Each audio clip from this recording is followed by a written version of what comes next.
తండ్రి, ఈ ప్రత్యేకమైన బహిరంగ సభలో ప్రజలకు అవసరమైన సంగతులు తండ్రి బోధించడానికి నన్ను వాడుకోండి. వచ్చిన వారు తండ్రి మీ వాక్యము ద్వారా వారితో ఏం మాట్లాడుతున్నారో గ్రహించుకొని మీకు వారికి తండ్రి ఈ రోజుకి పడని అగాధాలు ఏవైనా ఉంటే వాటిని పూడ్చుకొని తండ్రి ఈరోజే మా చివరి రోజు అయితే లేదా రేపే రాకడైతే దేవుని ఎదుట మేము ఎలా నిలబడాలో అన్న ప్రశ్నకు తండ్రి జవాబుగా ఈ వాక్యాన్ని తండ్రి మలచండి. తండ్రి ఎవరును కాలయాపనకు వచ్చి ఇక్కడ ఉండిపోక వినబడుతున్న తండ్రి ఈ మాటను గ్రహించుకొని తండ్రి నిజమే మాలో ఈ లోపాలు ఉన్నాయని తండ్రి తమ్మును తాము ఒప్పుకొని మార్చుకునే ధన్యత ఇవ్వండి. తండ్రి ఈ సభలు కేవలం తండ్రి పేరు ప్రఖ్యాతుల కొరకు కాకుండా తండ్రి నూతనమైన వ్యక్తులు సంఘంలోనికి చేర్చబడి మీ రాజ్యంలో తండ్రి మీకు మహిమను తెచ్చే పాత్రలుగా తండ్రి కొత్త ఆత్మలను తండ్రి ఈ సభల ద్వారా పట్టుకుంటారని కోరుతున్నాను దేవా. తండ్రి నిలబడి నేను తండ్రి మీ బిడ్డలకు అర్థమయ్యేలా చరిత్రలో నుంచి కొన్ని సంగతులు మీకు బోధించడానికి నన్ను వాడుకుంటారని కోరుతూ క్రీస్తునామని ప్రార్థన సమర్పిస్తున్నాం తండ్రి. ఆమె. ఇక దయచేసి ఎవరు అటు ఇటు తిరగొద్దు. ఈ జనరేటర్ సౌండ్ అండి, జనరేటర్ సౌండేనా? రైట్. జాగ్రత్తగా కొన్ని సంగతులు విందాం. మొదటి రాజుల గ్రంథం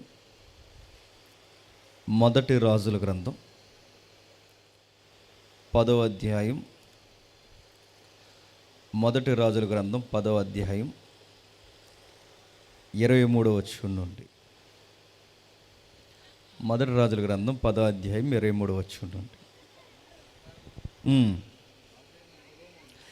ఈ ప్రకారము రాజైన సొలొమోను ధనము చేతను జ్ఞానము చేతను భూపతులందరిలో అధికుడయుండెను. అతని హృదయమందు దేవుడించిన జ్ఞానవాక్కులు వినుటకై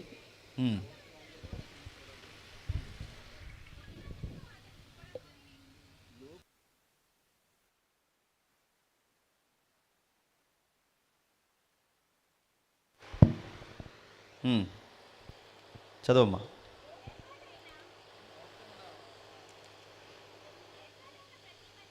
నేను చదువుతాను చూడండి. ఈ ప్రకారము రాజైన సొలొమోను ధనము చేతను జ్ఞానము చేతను భూపతులందరిలో అధికుడై ఉండెను. అతని హృదయమందు దేవుడించిన జ్ఞానవాక్కులను వినుటకై లోకులందరూ అతనిని చూడగోరిరి. కొంచెం తగ్గించండి, ట్రిబుల్ కూడా తగ్గించండి.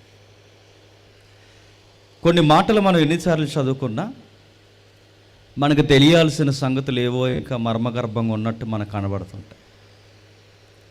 ఇది సొలొమోను యొక్క జీవిత చరిత్ర.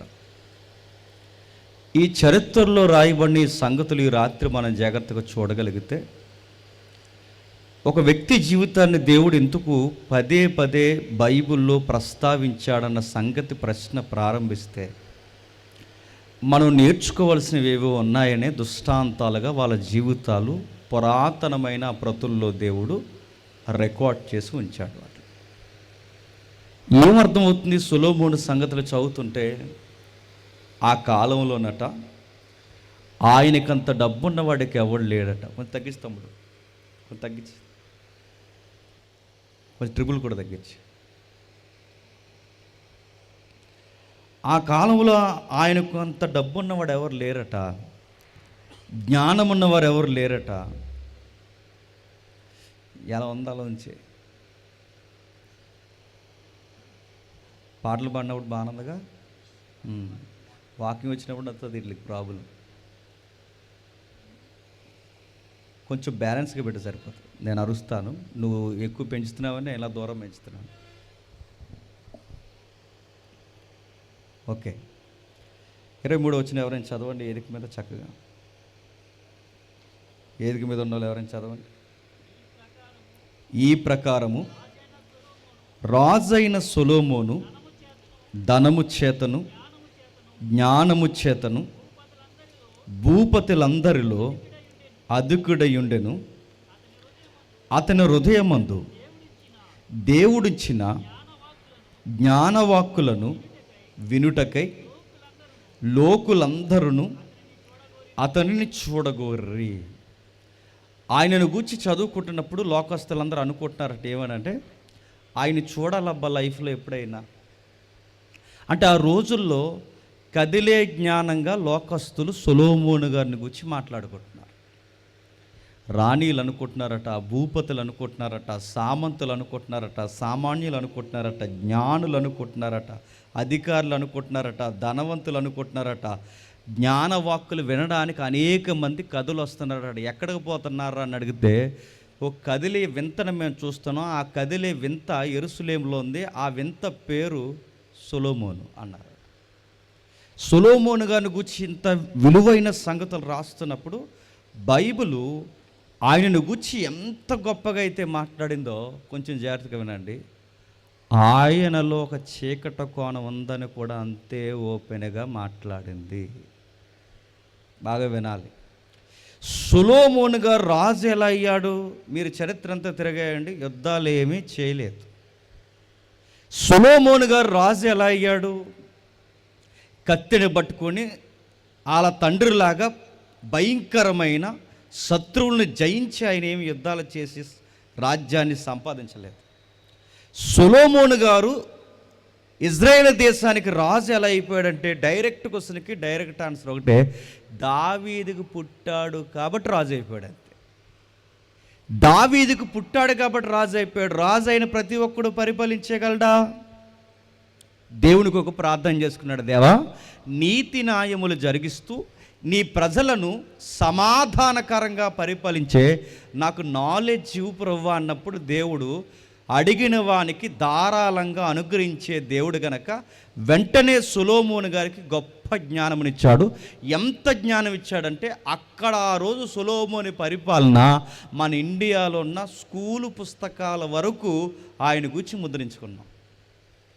మనం చదువుకునే 7th క్లాస్ టెక్స్ట్ బుక్లో కూడా సొలొమోను గారిని గురించి చదువుకున్నామంటే మీరు గమనించండి, ఆయన పరిపాలన ఎంత వైభాగ్యంతో వెలసెల్లిందో.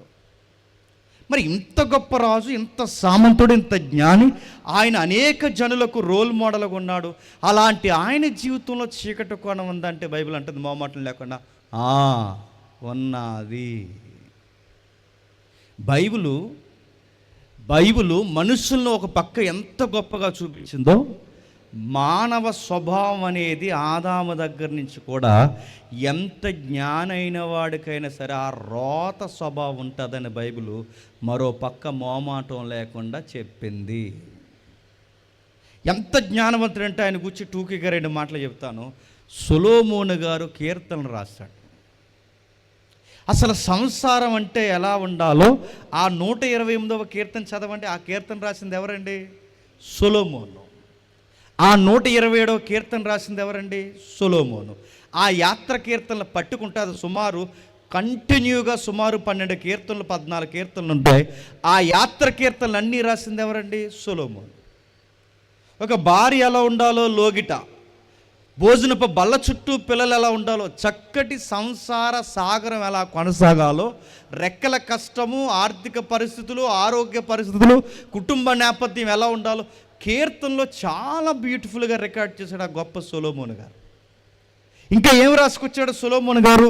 కీర్తనలే కాదు, ఇంకేం రాశాడు? సామెతలు రాశాడు. అసలు సామెతలు చదువుతుంటే ఆయనకి మించిన సైకాలజిస్ట్ ఇంకెవరు లేడనిపిస్తుంది. అంటే ఒక స్త్రీ భర్త కళ్ళు గప్పి గడప ఎలా దాటుతుందో రాశాడు ఆయన. అవి చదువుతుంటే కొన్నిసార్లు కొంతమంది ఆడవాళ్ళని చదవద్దన్నంత సంగతులు కూడా రాశాడు ఆయన. ఒకసారి ఒక పెద్ద మనిషి ఉన్నాడులేండి మా దగ్గర, ఆయన వాక్యపట్నాలు చదివిస్తున్నాడు. ఆ వాక్యపట్నాలు చదివిస్తున్నప్పుడు ఆ 7వ అధ్యాయం ఉంటుంది కదా సామెత గ్రంథం, ఆ 7వ అధ్యాయం సామెత గ్రంథం చదివిస్తున్నాడు. అసలు వాక్యపట్నం చదివించకూడదు, చదివిస్తున్నాడు. ఏమని చదివిస్తున్నాడు అంటే, అందులో వాక్యపట్నం చదివిస్తున్నప్పుడు ఇలా ఉంది. ఏమనంటే, పురుషుడి ఇంట లేడు, దూర ప్రయాణం పోయాడని ఒక ఆవిడ నిలబడి చదువుతుంటే అది వాక్యపట్నం. నేను సెడమడ తిట్టాను, ఎవడైనా అది వాక్యపట్నం చదివిస్తాడా అని.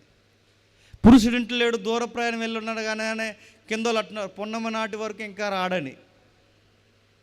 అని అడుగుతున్నాను. ఇలాంటి కేసులు కూడా ఆయన రికార్డ్ చేశాడంటే మీరు గమనించండి, ఎంత ఎలిబరేట్గా ఆయన కొన్ని విషయాలు మాట్లాడాడు. ఒక సంసారం ఎలా పాడవుతుందో రాశాడు. 2, ఒక వయసులో ఉన్న కుర్రోడి యొక్క కళ్ళు ఏమి ఎదుగుతాయో రాశాడు. ఇంకేం రాశాడు? ఒక వయసులో ఉన్న ఆడపిల్ల కానీ మగపిల్లోడి యొక్క హృదయంలో ఏముంటాయో రాశాడు. ఇంకేం రాశాడు? ఒంటరి వాళ్ళు ఎలా ఉంటారు రాశాడు, సంసారాలు ఎలా ఉంటారు రాశాడు, సన్యాసి ఎలా ఉంటాడో రాశాడు, సన్నాసులు కూడా ఎలా ఉంటారో కూడా రాశాడు. 1, 2 సామెతల్లో ఎన్నో విషయాలు రాశాడు. ఆ తర్వాత మరో పుస్తకం రాశాడు, దాని పేరు ప్రసంగి గ్రంథం. ప్రసంగి అంటే మాటలా, అసలు సూర్యుని కింద జరుగుతున్న ప్రతి విషయాన్ని కూలంకషంగా రాశాడు.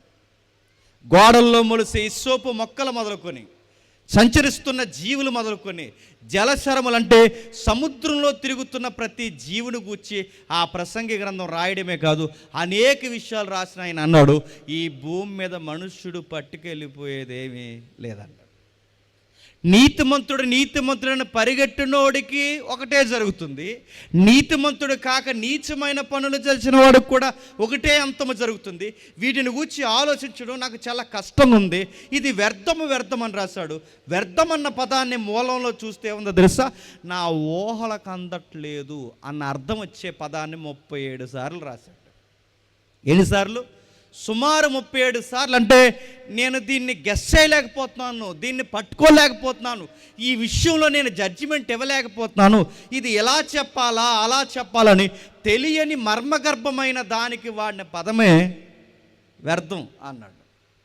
ఇలాంటి వ్యర్థం అని రాసిన పుస్తకం ప్రసంగి అయితే, అసలు సంసారం అంటే ఎలా ఉండాలో, ఒక పెళ్ళి కాని పిల్లోడు, ఒక పెళ్ళి కాని పిల్ల, అంటే వయసులో ఉన్న అబ్బాయి, వయసులో ఉన్న అమ్మాయి మ్యారేజ్ కొరకు ఎలా ఎదురు చూడాలో, ఆ ఎదురు చూసిన ఆ చూపుల్లో చక్కటి పెళ్లి చేసుకుంటే ఆ సంసారం ఏకంగా పరలోకంలో ఉన్నట్టే ఉంటుందని దానికి ఒక పుస్తకం రాశాడు. ఆ పుస్తకం పేరు చెప్పండి, పరమగీత. ఇలా 1, 2 కాదండి, ఈయనకి చాలా తెలుసు. ఈయనకి సామెతలు తెలుసు, కీర్తనలు తెలుసు, ఈయనకి ప్రసంగం అంటే సూర్యుని కింద ఏం జరుగుతుందో తెలుసు, పరమగీతాలతో ముడిపెట్టిన సంసార వైరాగ్యం తెలుసు. ఇన్ని తెలిసిన ఈయన బైబిల్ అందే పడ్డాడు అని రాశాడు. ఎక్కడి నుంచి పడ్డాడు? భక్తిలోంచి పడిపోయాడు. ఎక్కడి నుంచి పడిపోయాడు? ప్రార్థనా జీవితంలోంచి పక్కకు జరిగిపోయాడు. ఎక్కడి నుంచి పడిపోయాడు? తన జీవితంలో ఏదో తెలియని చీకటి కమ్మిందన్న సంగతి బైబిల్ చెప్పింది. జ్ఞాని అయినా పడిపోయాడు. ఎలా పడిపోయాడు? జ్ఞాని పడిపోవడం ఏంటి? ఆయన పతనం అవడం ఏంటి? ఆయన సంగతులు గురించి మనం రాయడం ఏంటంటే, ఆయన గుచ్చిన బైబిల్ సంగతులు, రాయబడిన సంగతులు మనం కూడా రాయడం మొదలు పెడితే, పరిశీలించడం మొదలు పెడితే, ఇక్కడ జరిగిందబ్బా మిస్టేక్ అనిపిస్తుంది ఆయన లైఫ్లో. ఆయన జీవితాన్ని గురించి బైబిల్ రాసింది, ఎక్కడెక్కడ ఏ సంగతులు ఎలా రాసిందో ఒక అధ్యాయాన్ని కదుపుదాం. ఒకసారి రండి. మొదటి రాజుల గ్రంథం 11వ అధ్యాయం, మొదటి రాజుల గ్రంథం 11వ అధ్యాయం మొదటి వచనం చూడండి జాగ్రత్తగా. మొదటి రాజుల గ్రంథం 11వ అధ్యాయం మొదటి వచనం నుండి. మోయాబీలు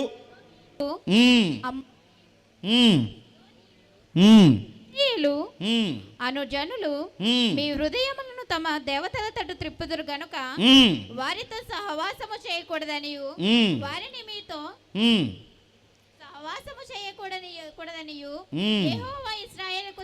యెహోవా ఇశ్రాయేలుకు సెలవిచ్చి ఉన్నాడు. అయితే రాజైన సొలొమోను ఫరో కుమార్తెనే గాక ఆ జనులలో ఇంకా అనేక మంది పరస్త్రీలను మోహించి కామతురత గలవాడై వారిని ఉంచుకొని వచ్చెను. అతనికి 700 మంది రాజకుమార్తెలైన భార్యలను 300 మంది ఉపపత్నులను కలిగి ఉండిరి. అతని భార్యలు అతని హృదయమును త్రిప్పివేసిరి. ఆగుదాం. చదివిన వాక్య పట్టణాన్ని చదువుతుంటే, మీరు పదే పదే ధ్యానిస్తుంటే మీకు ఏమర్థమవుతుందండి? సొలొమోను పాడైపోవడానికి ముఖ్యమైన కారణాలు ఏంటి చెప్పండి? చెప్పాలి. మిమ్మల్ని డైరెక్ట్గా అడిగాను, నాకు డైరెక్ట్గా చెప్పండి. సొలొమోను గారు పాడైపోవడానికి ముఖ్యమైన కారణాలు ఏంటి? చదివింది చెప్పండి. పోనీ చెప్పాలి. ఆడోళ్ళు పాడు చేస్తారు అనుకుంటున్నాను.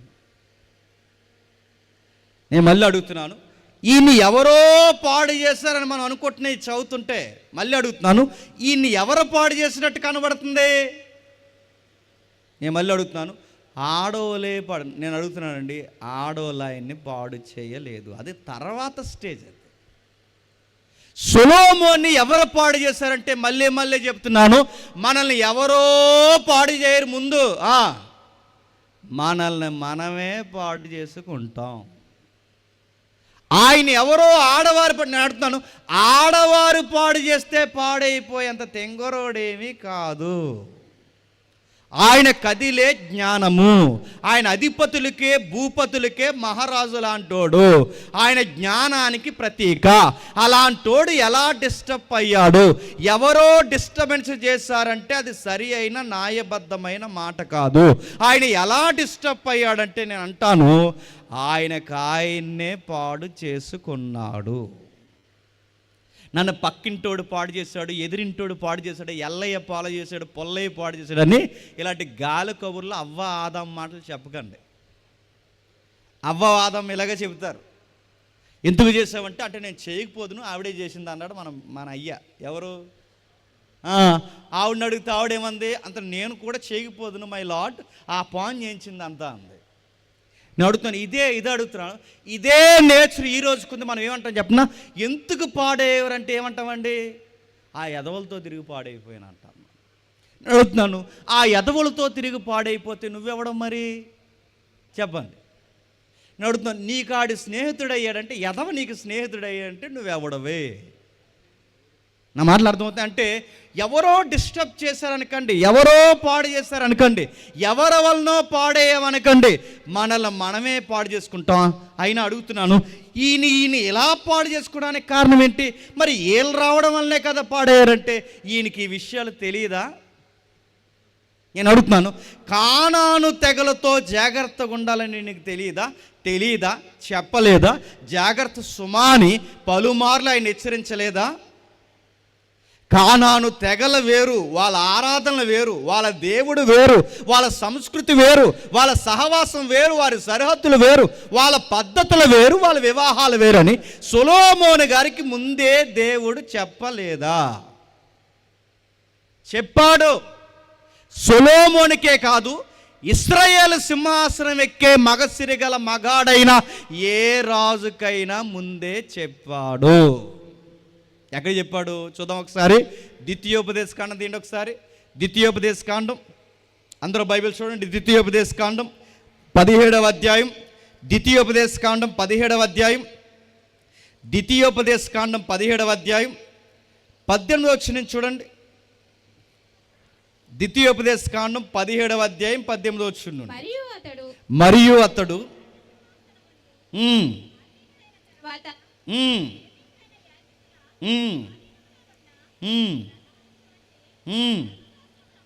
మీకు ఇంకా బాగా అర్థం కావాలంటే 15వ వచనం చూడండి. 15వ వచనం.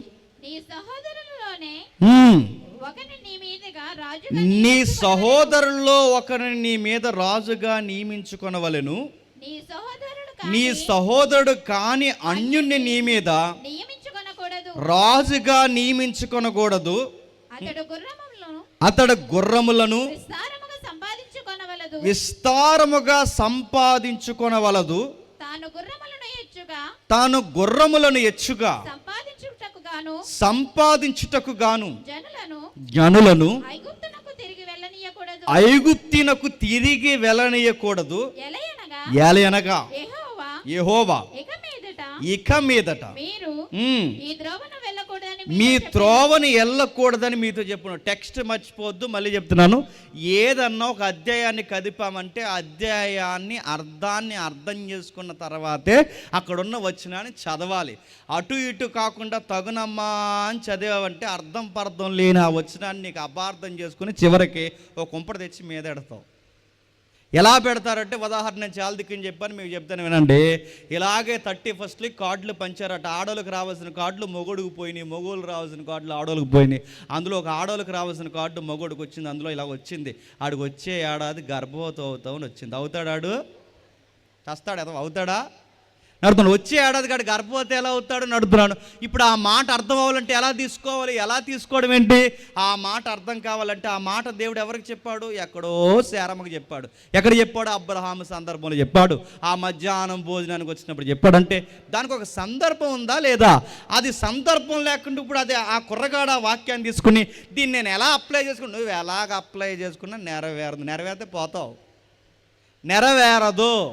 ఆ వచనం ఎలా నెరవేరుస్తా అంటే దాన్ని టెక్స్ట్ తీసుకోవాలంటే ఈ వచనం నాకు ఎందుకు వచ్చింది, దీని సందర్భం ఏంటంటే ఏ వచనం కదిపినా దాని సందర్భం మనం వివరించాలి. ఇప్పుడు 17వ అధ్యాయం కదిపాం. ఏంటి 17వ అధ్యాయం?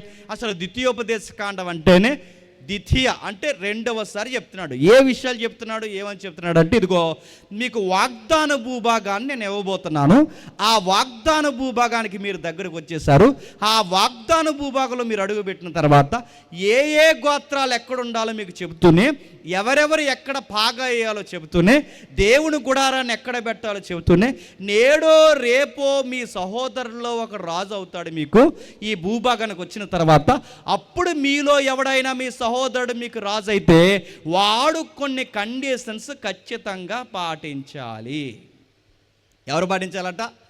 నేడో రేపో మీ మీద మీలో ఒక వ్యక్తే మీకు రాజు అయితే ఆ వ్యక్తి ఖచ్చితంగా కొన్ని షరతులు పాటించాలి. ఏ షరతులు పాటించాలి? మొట్టమొదటిగా చెప్తున్నాడు, ఆ షరతులు పాటిస్తున్న వ్యక్తి విస్తారంగా ప్రాపర్టీ మీద మనసు పెట్టకూడదు. గుర్రాలు కొనుక్కుంటాను, ఎకరాలు కొనుక్కుంటాను, ప్యాలెస్లు కట్టుకుంటాను, రంగరంగ వైభవంగా ఉంటాను, ఇలాంటి ఈ మోజులో పడితే ఐగుప్తి గుర్రాల జోలు కూడా పోకూడదు.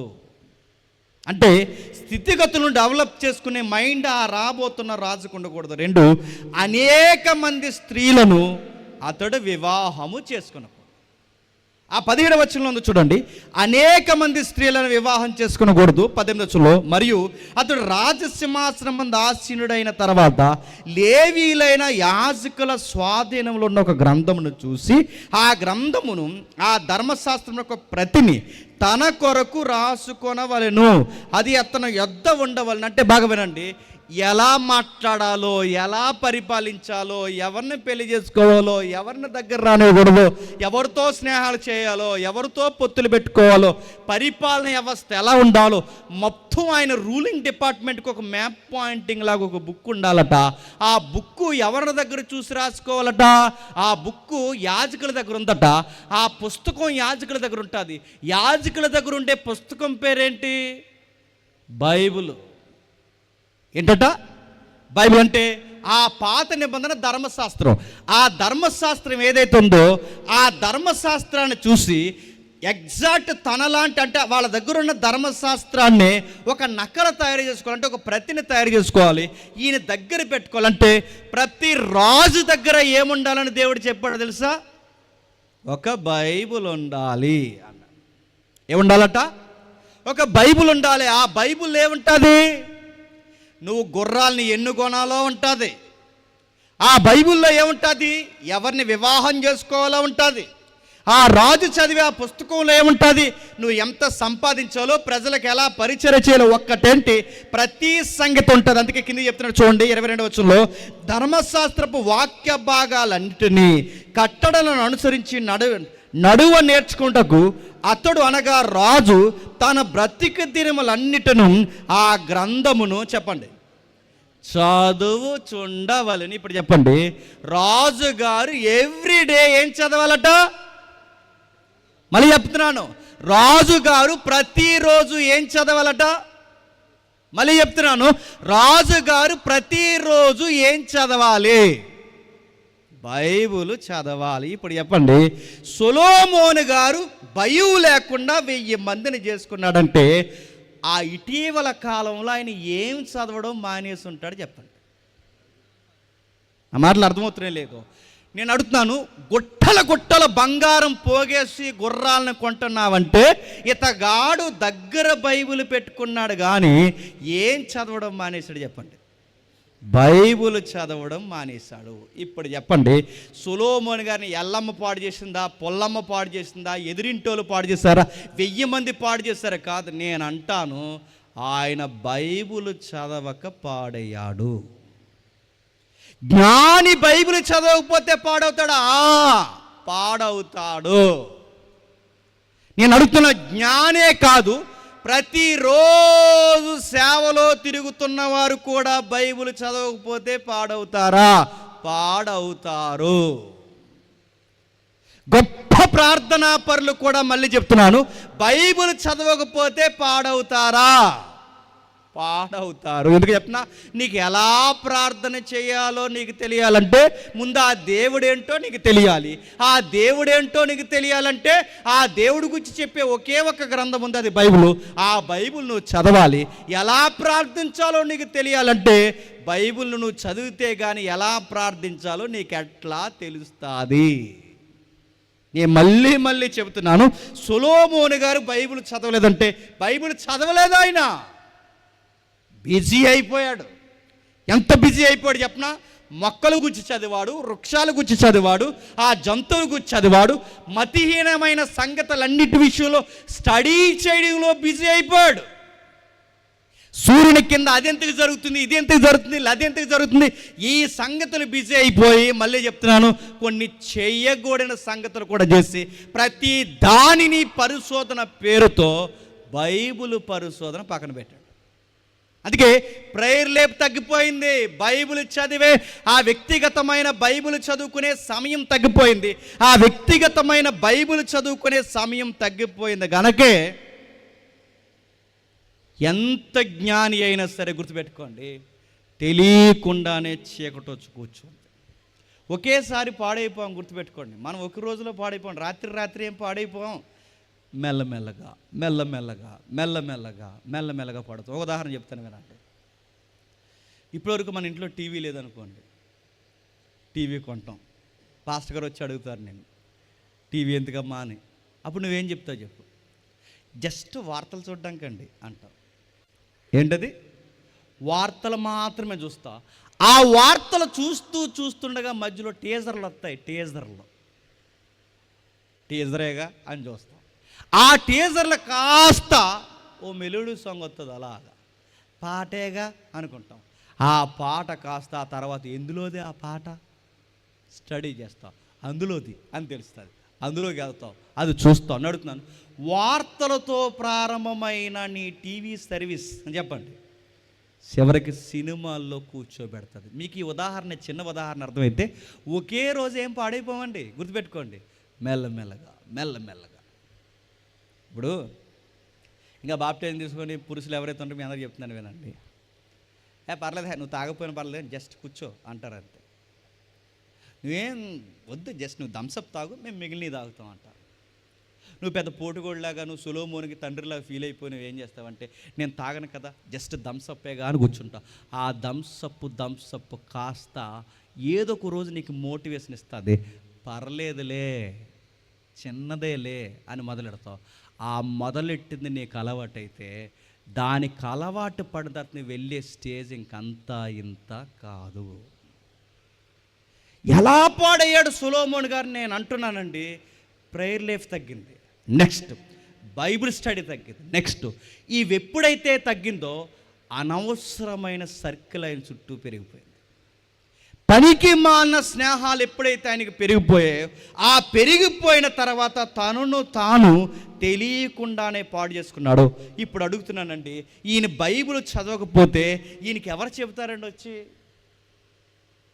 ఈయన ఇలాంటి తప్పుల మీద తప్పులు చేసుకుంటూ పోతుంటే ఈయనకి చెప్పేవారు ఎవరు ఉన్నారండి? ఇప్పుడు దావీదు తప్పు చేశాడు వీళ్ళ తండ్రి గారు. దావీదు గారు పాపం చేస్తే దావీదు గారిని హెచ్చరించడానికి దేవుడు ఎవరిని పంపించాడండి? నాతాను ప్రవక్తని పంపించాడు.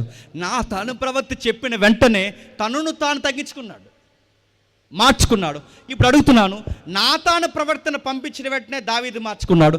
ఇప్పుడు సొలొమోనుకే చెప్పాలి అంటే సొలొమోనుకి చెప్పేవాడు చిన్నోడైతే చెప్పితే విన్నాడు. ఆ మనిషి చిన్నోడా? జ్ఞానవంతుడు. ఆ మనిషికి చెప్పాలి అంటే ఆయనకన్నా మెచ్యూరిటీ ఉన్నవాడు చెబితేనే వింటాడు. ఇప్పుడు ఆయన కన్నా ఏమాత్రం తక్కువలో ఉన్నవాడు వచ్చి చెబితే ఏమంటాడు చెప్పండి? నువ్వు నాకు చెబుతున్నావు, సూర్యుని కింద ఏ సంగతి ఎలా జరుగుతుందో నేను చూస్తున్నాను, ఇప్పుడు నాకు వచ్చి నువ్వు నాకు పాఠాలు చెప్తున్నావు అంటాడా? అండా? నేను అడుగుతున్నాను, నీకన్నా జూనియర్, నువ్వు రెండు సంవత్సరాల నుంచి నువ్వు చర్చికి వెళ్ళి ఈ ఇయర్లోనే నీ చర్చికి వస్తే నీకన్నా 2 సంవత్సరాలు జూనియర్ ఉన్న ఒక తోటి విశ్వాసగా నీకు చెప్తే నువ్వేమంటావు చెప్పు. నేను కాక మొన్న వచ్చి నాకు చెప్పేస్తున్నాను 2 సంవత్సరాల నుంచి వస్తున్నాను చర్చికి ఎక్కడికి అంటామానవా. నేను అడుగుతున్నాను, అదో రకమైన సీనియారిటీ అడ్డొస్తుంది, అదో రకమైన మోతుబడతనం అడ్డొస్తుంది, అదో రకమైన ఆ మేకపోతే గాంభీర్యం అడ్డొస్తుంది. సొలొమోను గారికి చెప్పాలి అంటే చిన్నోడు చెబితే వినడు. ఇప్పుడు ఈయన మేధావి, ఆ రోజుల్లో ఆయన మించిన జ్ఞానం ఉన్నాడా? లేడు. ఆయనకి మించిన అధిపతి ఉన్నాడా? లేడు. ఇప్పుడు ఆయనకే చెప్పాలి అంటే ఆయన కన్నా పెద్దోడు వచ్చి చెబితే కానీ వినడు. అందుకే సీన్లోకి ఎవరు వచ్చారో తెలుసా? ప్రవక్త రాలేదు, నాతాను లాంటి వ్యక్తులు రాలేదు, ఏ దైవజన్ని దేవుడు పంపలేదు, సాక్షాత్తు దేవుడే వచ్చి చెబుతున్నాడు. ఎవరికి? సొలొమోనుకి. ఏమని? ఒకసారి చూడండి, అదే 11వ అధ్యాయం, మొదటి రాజుల గ్రంథం 11వ అధ్యాయం, మొదటి రాజుల గ్రంథం 11వ అధ్యాయం 9-10 వచనాలు చూడండి. మొదటి రాజుల గ్రంథం 11వ అధ్యాయం 9-10 వచనాలు.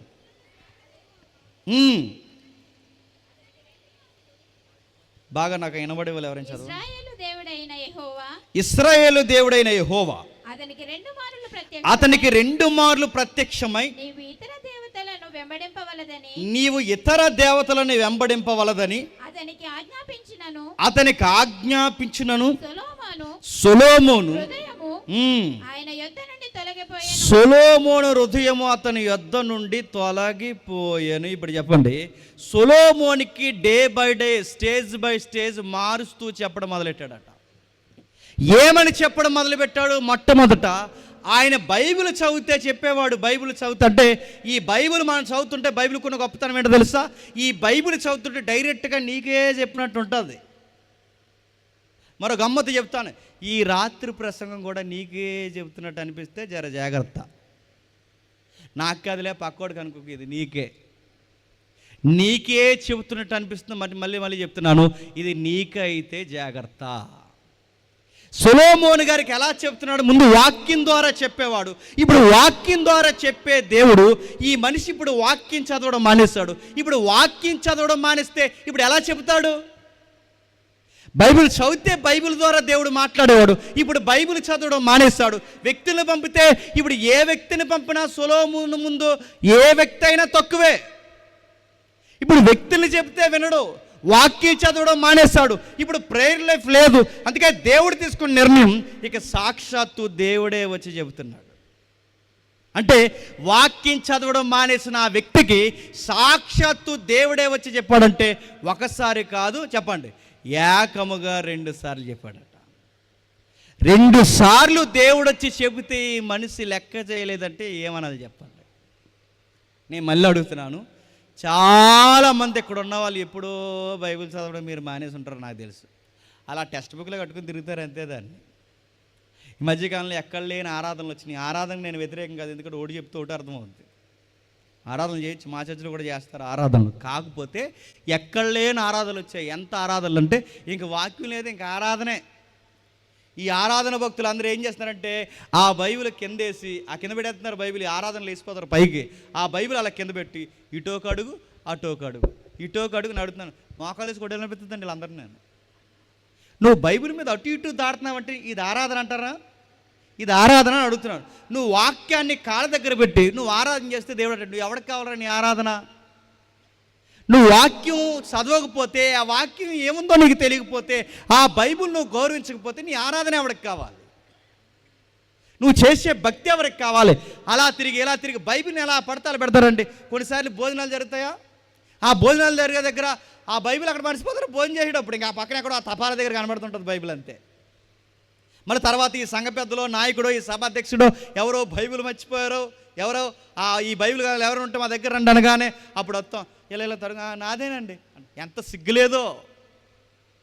భోజనాల దగ్గర బైబిల్ మర్చిపోతాడు. పర్స్ మర్చిపో, అక్కడ పర్స్, మొబైల్ మర్చిపో అక్కడ.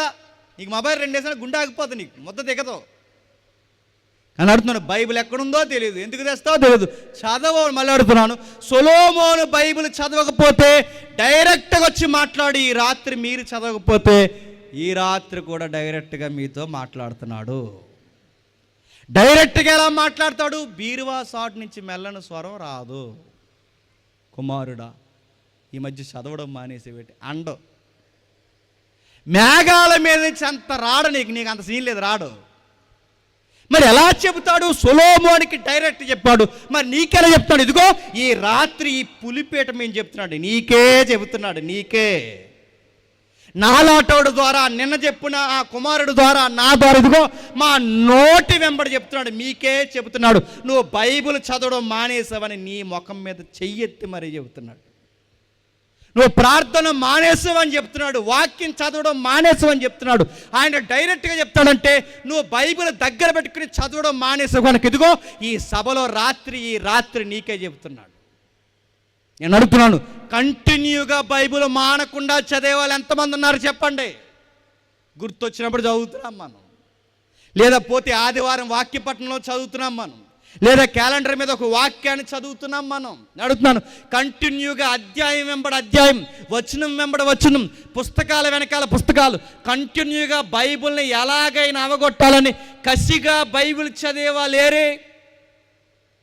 మీకు ఈ కంటెంట్ మీకు అర్థమైతే మనం ఎలా పాడైపోతామంటే ఏదేదో విషయాలను బట్టి పెద్ద పాడైపోవండి. మనం ఎలా పాడైపోతాం చెప్పమా? మన మూలుగుల్లోనికి, కీళ్ళలోనికి, నరాల్లోనికి, గుండె లోతుల్లోనికి దూరి మన హృదయానికి కళ్ళెమేసేది ఒకే ఒక్కటే, ఆ వాక్యం. దాన్ని గాని నువ్వు చదవకపోతే నిన్ను పట్టుకోవడం అసాధ్యము. హృదయం బైబిల్ మాట్లాడింది, హృదయం మంచిదని బైబిల్లో ఉందా? మిమ్మల్ని అడుగుతున్నాను చెప్పండి, హృదయాన్ని గురించి బైబిల్లో మంచి మాటలు ఉన్నాయా? హృదయం అందమైనది, హృదయం అలంకారప్రాయంగా మాట్లాడుతూ హృదయం రోజాలా ఉంటుంది, ఇలాంటివి ఉందా? బయట ఉంటాయి కవిత్వాల్లో. హృదయం అమూల్యమైనది, నా హృదయంలో 3 గదులు ఉంటాయి, ఆ గదిలో నువ్వే ఉన్నావు, బయట ఉంటాయి అన్నీ. నేను అడుగుతున్నాను, హృదయాన్ని గురించి బయట బాగా చెప్పారేమో కానీ హృదయాన్ని గురించి బైబిల్ ఏమని చెప్పినా అదొక మోసగత్తె అని చెప్పింది. బైబిల్ హృదయాన్ని గురించి ఏమని రాసింది తెలుసా? అది మోసకరమైనది, వ్యాధి గలనది. అది సాక్షాత్తు ఎవరి మీద పడగిప్పుతుందంటే ఎవడెవడి మీదో పడగిప్పదు, ఆ హృదయం సాక్షాత్తు నీ మీదే పడగిప్పుతుంది. హృదయం మోసం చేస్తుంది అంటే ఎవరిని మోసం చేస్తుంది? అది ఎవడెవడినో మోసం చేయదండి, మొదట నిన్నే మోసం చేస్తుంది. పర్లేదులే, ఇవాళ ప్రార్థన చేయకపోయినా పర్లేదులే అంటది. అది లోపలుండి, అది లోపలుండి ఏమంటే చెప్పిన బైబిల్ చదవకపోతే దేవుడు చంపేస్తాడు ఏంటి? మన దేవుడు ఎవరో తెలుసా? ప్రేమమయుడు అంటది. అది లోపలుండి.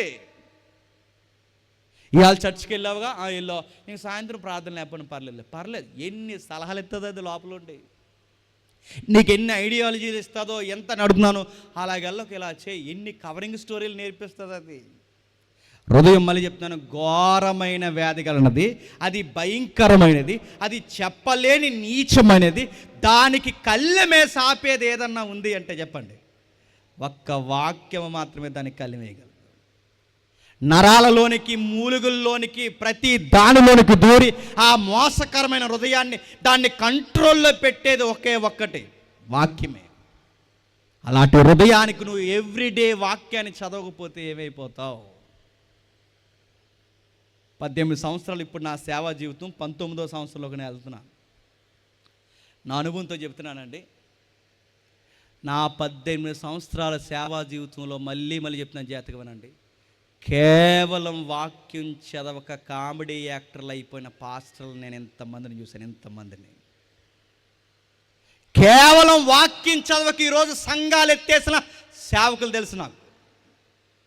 వాక్యం చదవక బిజీ అయిపోయి ఈరోజు నడుతున్నాను, వాళ్ళ నోట ఏం మాట్లాడుతున్నారో కూడా తెలియకుండా ఈరోజు ఎటకారపు మనుషులుగా మిగిలిపోయిన సంఘాలు నాకు తెలుసు. నేను చూశాను ఇవన్నీ కళ్ళతో, మళ్ళీ చెప్తున్నాను. తొడలగొట్టి సవాలు చేసి వాక్యాలు చదవడం మానేసి ఈరోజు ఏమైపోయారో తెలియని వాళ్ళు ఉన్నారు.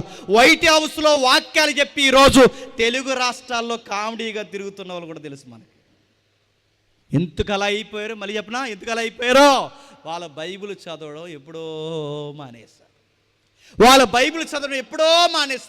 బైబిల్ని వ్యక్తిగతంగా తమకు తాము అప్లై చేసుకునే విధానాన్ని మానేశారు. నేను అడుగుతున్నాను, సొలొమోనే బైబిల్ చదవకపోతే ఎలా అయిపోతే, సొలొమోనే బైబిల్ చదవకపోతే ఎలా చీకట్లో కూరుకుపోతే, నేను అడుగుతున్నాను, సొలొమోను ఒక దేశానికి రాజు. నేను అడుగుతున్నాను, నువ్వు కోనసీమకు రాజువా? నిన్ను అడుగుతున్నాను, కోనసీమకు రాజు కనీసం పంచాయతీ ప్రెసిడెంట్ కూడా కాదు, నువ్వు ప్రెసిడెంట్ కాదు, ఈది నెంబర్ కూడా కాదు అని అడుగుతున్నాను. నువ్వు ఏం బిజీగా ఉన్నావని చదవట్లేదు. అరే దేశాన్ని పరిపాలించే అంతజ్ఞానే ఆయన వాక్యం చదవకపోతే జీవితంలో అంత నష్టపోతే నువ్వు కోనసీమకి ఎమ్మెల్యేవి కాదు, పంచాయతీ ప్రెసిడెంట్ కాదు, ఈది నెంబరు కూడా కాదు. నువ్వు చేసేది ఒక పార్ట్ టైం ఉద్యోగం, లేకపోతే ఒక పని, ఏదో ఒక పని చేస్తాను అడుగుతున్నాను. అంత బిజీ ఏమైపోయావు? వాక్యం చదవలేనంత బిజీ ఏమైపోయావు?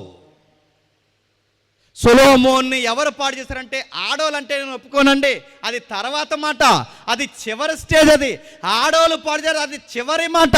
సొలొమోన్ గారిని ఎవరు పాడు చేశారంటే మళ్ళీ చెప్తాను, ఆయనే పాడు చేసుకున్నాడు. ఈయనే గనక భక్తిగా ఉంటే 1000 మంది కాదండి, 2000 మంది వచ్చినా చెప్పండి, ఎవరేం చేయలేరు. ఆయన 2000 మంది కాదు, మళ్ళీ చెప్తున్నాను, ఎన్ని చెడు లక్షణాలు ఆయన దగ్గరకు వచ్చినా ఏది దరిదాపులకు రానివ్వడు. ఈయన అవకాశం ఇచ్చేశాడు. తన భక్తిని రోజు రోజుకి తగ్గించుకునేందుకే దేవుడు 2-3 సార్లు చెప్పాడు. చెప్పినవాడు దేవుడు అన్నాడు, పనిష్మెంట్లు ఇస్తానన్నాడు. చెప్పాడు, మొదలు పెట్టాడు. ఎంత బాగా చెప్పాడో అంత భక్తిహీనంగా మారిపోయాడు. ఒకసారి చూడండి, ఆయన రాసిన పుస్తకంలోంచి ఒక మాట చూడండి. సామెతల గ్రంథం 3వ అధ్యాయం, ఆయన బాగున్నప్పుడు రాసిన మాటల్లో ఒక మాట చూడండి. సామెతల గ్రంథం 3వ అధ్యాయం 11-12 వచనాలు. నా కుమారుడా, యెహోవా శిక్షను తృణీకరింపవద్దు, ఆయన గద్దింపునకు విసుకవద్దు. తండ్రి తనకిష్టుడైన కుమారుని గద్దించు రీతిగా యెహోవా తాను ప్రేమించు వారిని గద్దించును. జ్ఞానము సంపాదించిన వాడు ధన్యుడు. బాగా వినండి, బైబిల్ చదువుతున్నప్పుడు గద్దించేవాడు. ఇప్పుడు రెండవది, తానే డైరెక్ట్గా దేవుడు వచ్చి 2 సార్లు గద్దించాడు. ఆ గద్దింపుకి ఆయన ఎన్నాడా? వెళ్ళలేదు. ఆ హృదయంలో ఎవరికి, ఆ హృదయం అనే సింహాసనం మీద ఎవరికి పెద్దపీట వేశాడు, ఆ సింహాసనం మీద ఎవరిని కూర్చోబెట్టాడంటే దేవుడిని కాదు. ఆ హృదయంలో ఎవరిని కూర్చోబెట్టాడంటే ఇదే రాజుల గ్రంథం అంటుంది. ఆ హృదయంలో ఎవరు కూర్చున్నాడు? ఆ రాజుల గ్రంథంలో ఉంది, కామము మోహము కూర్చుందంట. ఎవరు కూర్చున్నారు? కామం. రెండవది మోహం. మళ్ళీ అడుగుతున్నాను, ఆయన హృదయంలో ఒకప్పుడు వాక్యం ఉండేది, ఆ వాక్యాన్ని బట్టే పరిపాలించేవాడు. ఇప్పుడు ఆ వాక్యం హృదయంలోంచి పక్కకెళ్ళింది. ఇప్పుడు ఆ హృదయం అనే సింహాసనం మీదకి ఏమొచ్చాయి చెప్పండి? కామం వచ్చింది. చెప్పండి, మోహం వచ్చింది. కామము మోహము చేత, ధన సుఖాల చేత నడిపింపబడి ఆ హృదయం పూర్తిగా నిండిపోయింది. అందుకే ఆ 11వ అధ్యాయం చదువుతుంటే విచిత్రంగా కనబడుతుంది. ఒకసారి రండి అక్కడికి. ఆ 11వ అధ్యాయం రండి ఒకసారి. 11వ అధ్యాయం 2వ వచనం, కామ త్వరత గలవాడే వారిని ఉంచుకొనుచు వచ్చును. అతనికి 700 మంది రాజకుమార్తెలైన భార్యలను 300 మంది ఉపపత్నులను కలిగి ఉండిరి. అతని భార్యలు అతని హృదయమును త్రిప్పివేసిరి. సొలొమోను వృద్ధుడైనప్పుడు, కొన్ని పదాలు ఉన్నాయి చూడండి, నేను చెప్తున్నాను అవి. 2వ వచనంలో ఒక మాట్లాడుతున్నాడు చూడండి, అతని హృదయము. 6వ వచనంలో ఒక మాట్లాడుతున్నారు చూడండి, అతని హృదయము. 3వ వచనంలో ఒక మాట్లాడుతున్నారు చూడండి, అతని హృదయము. ఇప్పుడు 10వ వచనంలో ఒక మాట్లాడుతున్నాడు చూడండి, ఇతర దేవతల వైపుకి అతని హృదయము తిరిగిపోయాను. ఈ వచనంలో పదే ప్రస్తావిస్తున్న మాట ఏంటండి? హృదయము, హృదయము, హృదయము. ఆయన హృదయం మీరు చూడండి, ఆయన హృదయం అనే సింహాసనం మీదకి ఏమొచ్చాయి? స్త్రీలు వచ్చారు, ధనం వచ్చింది, సుఖం వచ్చింది, పొరుగు దేవతలు వచ్చారు, రకరకాల విషయాలు వచ్చి ఆయన సింహాసనం మీద కూర్చున్నాయి. ఇప్పుడు ఆయన హృదయం ఎలా తయారైందంటే వాక్యం లేకుండా హృదయం పక్కకు పోయింది. అనవసరమైన విషయాలన్నీ వచ్చి ఆయన హృదయంలో కూర్చున్నాయి. హృదయంలో ఎప్పుడైతే వాక్యానికి ఆయన స్థానం ఇవ్వలేదో, హృదయంలో వాక్యానికి ఎప్పుడైతే ఆయన పెద్ద పెట్టివ్వలేదో, పాడైపోయిన హృదయం రోజు రోజుకి తన పాడు చేయడం మొదలుపెట్టింది. కామం చెయ్యొచ్చంది, మోహం చూడొచ్చంది, రకరకాల వివాహాలు చేసుకొచ్చంది. అదే హృదయంలో వాక్యం ఉంటే జాగ్రత్త సొలొమోను అని చెప్పేది. అదే హృదయంలో వాక్యం ఉంటే ఎందుకు ఇలా కడుతున్నావు, కట్టడాలని అడిగేది. ఇప్పుడు ఆ హృదయంలో వాక్యం తక్కువైంది. ఇప్పుడు ఆ హృదయంలో పనికిమాలిన విషయాలు ఎక్కువయ్యాయి. ఆ హృదయం తనని ఎంకరేజ్ చేయడం మొదలుపెట్టింది. ఆ హృదయానికి కళ్ళెం వేయడం మానేశాడు. దేవుడు బాగా వినండి, వాక్యము మెరుపులా వచ్చి మనకు చెప్పినప్పుడు వినాలండి. ఆ మెరుపులా వచ్చి చెప్పినప్పుడు వినలేదనుకోండి, ఆ మెరుపే మరలా పిడిగై మన మీద పడిపోతుంది. ఆ మెరుపును వచ్చినప్పుడు మనం అబ్జర్వ్ చేసుకోకపోతే ఆ మెరుపు వెనకాల వచ్చి మన మీద పిడుగులా పడుతుంది, ప్రమాదం. ఆయనకి అదే జరిగింది, అదే నష్టం జరిగింది. ఆయనకి దేవుడు సాక్షాత్తు చెప్పాడు, వద్దన్నది ఖచ్చితంగా చేశాడు. ఎన్నిసార్లు అయితే చెప్పాడో అన్నిసార్లు కూడా వ్యతిరేకమైన పనులు చేసి కూర్చున్నాడు. బాధాకరమైన విషయం ఏంటి తెలుసా? సొలొమోనుని దేవుడు ఏమైనా శిక్షించినట్టు కనబడుతుందండి? దావీదుని శిక్షించాడు, తెలుసు కదండి. దావీదుకి దేవుడు పనిష్మెంట్ ఇచ్చాడు. సొలొమోనుకి దేవుడు పనిష్మెంట్ ఇచ్చినట్టు ఎక్కడ కనబడుతుందా? ఎక్కడ కనబడదు. కానీ గమ్మత్తు చెప్పిన, తాను ప్రేమించిన కుమారుని దేవుడు ఏం చేస్తాడట చెప్పాలి. తాను ప్రేమించిన కుమారులను దేవుడు ఏం చేస్తాడు? శిక్షిస్తాడట. శిక్షణ అమలు చేస్తాడు. అంటే తను ప్రేమించిన కుమారుల్ని 2 దెబ్బలు కొడతాడు. సొలొమోనుని 2 దెబ్బలు కాదు, ఏమనలేదు. దావీదు గారు తప్పు చేస్తాడు, కొట్టాడు లేకుండా. ఎంత కొట్టాడు తెలుసా? పరుపులు తేలిపోయేలా కొట్టాడు, ఏడ్చేలా కొట్టాడు. చివరికి పశ్చాత్తాపడి ఆ కీర్తన రాసుకున్న, ఎలా రాసుకున్నాడో మనకు తెలుసు, ఏడ్చి ఏడ్చి గగ్గులు పెట్టాడు. అంటే దావీదునైనా కొట్టాడు, కానీ సొలొమోను ఒక మాట లేదు. మళ్ళీ అడుగుతున్నానండి, దేవుడు మనల్ని ఏం చేయాలి చెప్పనండి? మనం తప్పు చేసినప్పుడు మనల్ని కొట్టాలి, తిట్టాలి, ఏదో ఒకటి అనాలి. ఇలా దైవజనుల నోటో, వాక్యం ద్వారానో, స్నేహితుల ద్వారానో ఏదో ఒక మాట మనల్ని అనాలి. రే తప్పు చేస్తున్నావురా, పనికి మాలినోడని ఏదో ఒకటి మనకు చెప్పాలి. మనకు అలా చెప్పే పిలుపులు మనకు వినబడకపోతే, ఒకవేళ అలా చెబుతున్నప్పుడు నీకు నచ్చకపోతే, లూజుగున్న ఉరుతాడు మెడలో వేసుకుని తిరుగుతున్నావని మర్చిపోకు. లూజుకున్న ఉరుతాడు మెడలో వేసుకుని పరిగెడితే ఏమొద్దండి? లూజుకుందని పరిగెడతావు, ఇంకా పరిగెడతావు, ఇంకా పరిగెడతావు. ఒక రోజు ఆ లూజ్ అయిపోద్ది, ఒకేసారి అది చెప్పుమని బిగిస్తుంది, అంతే.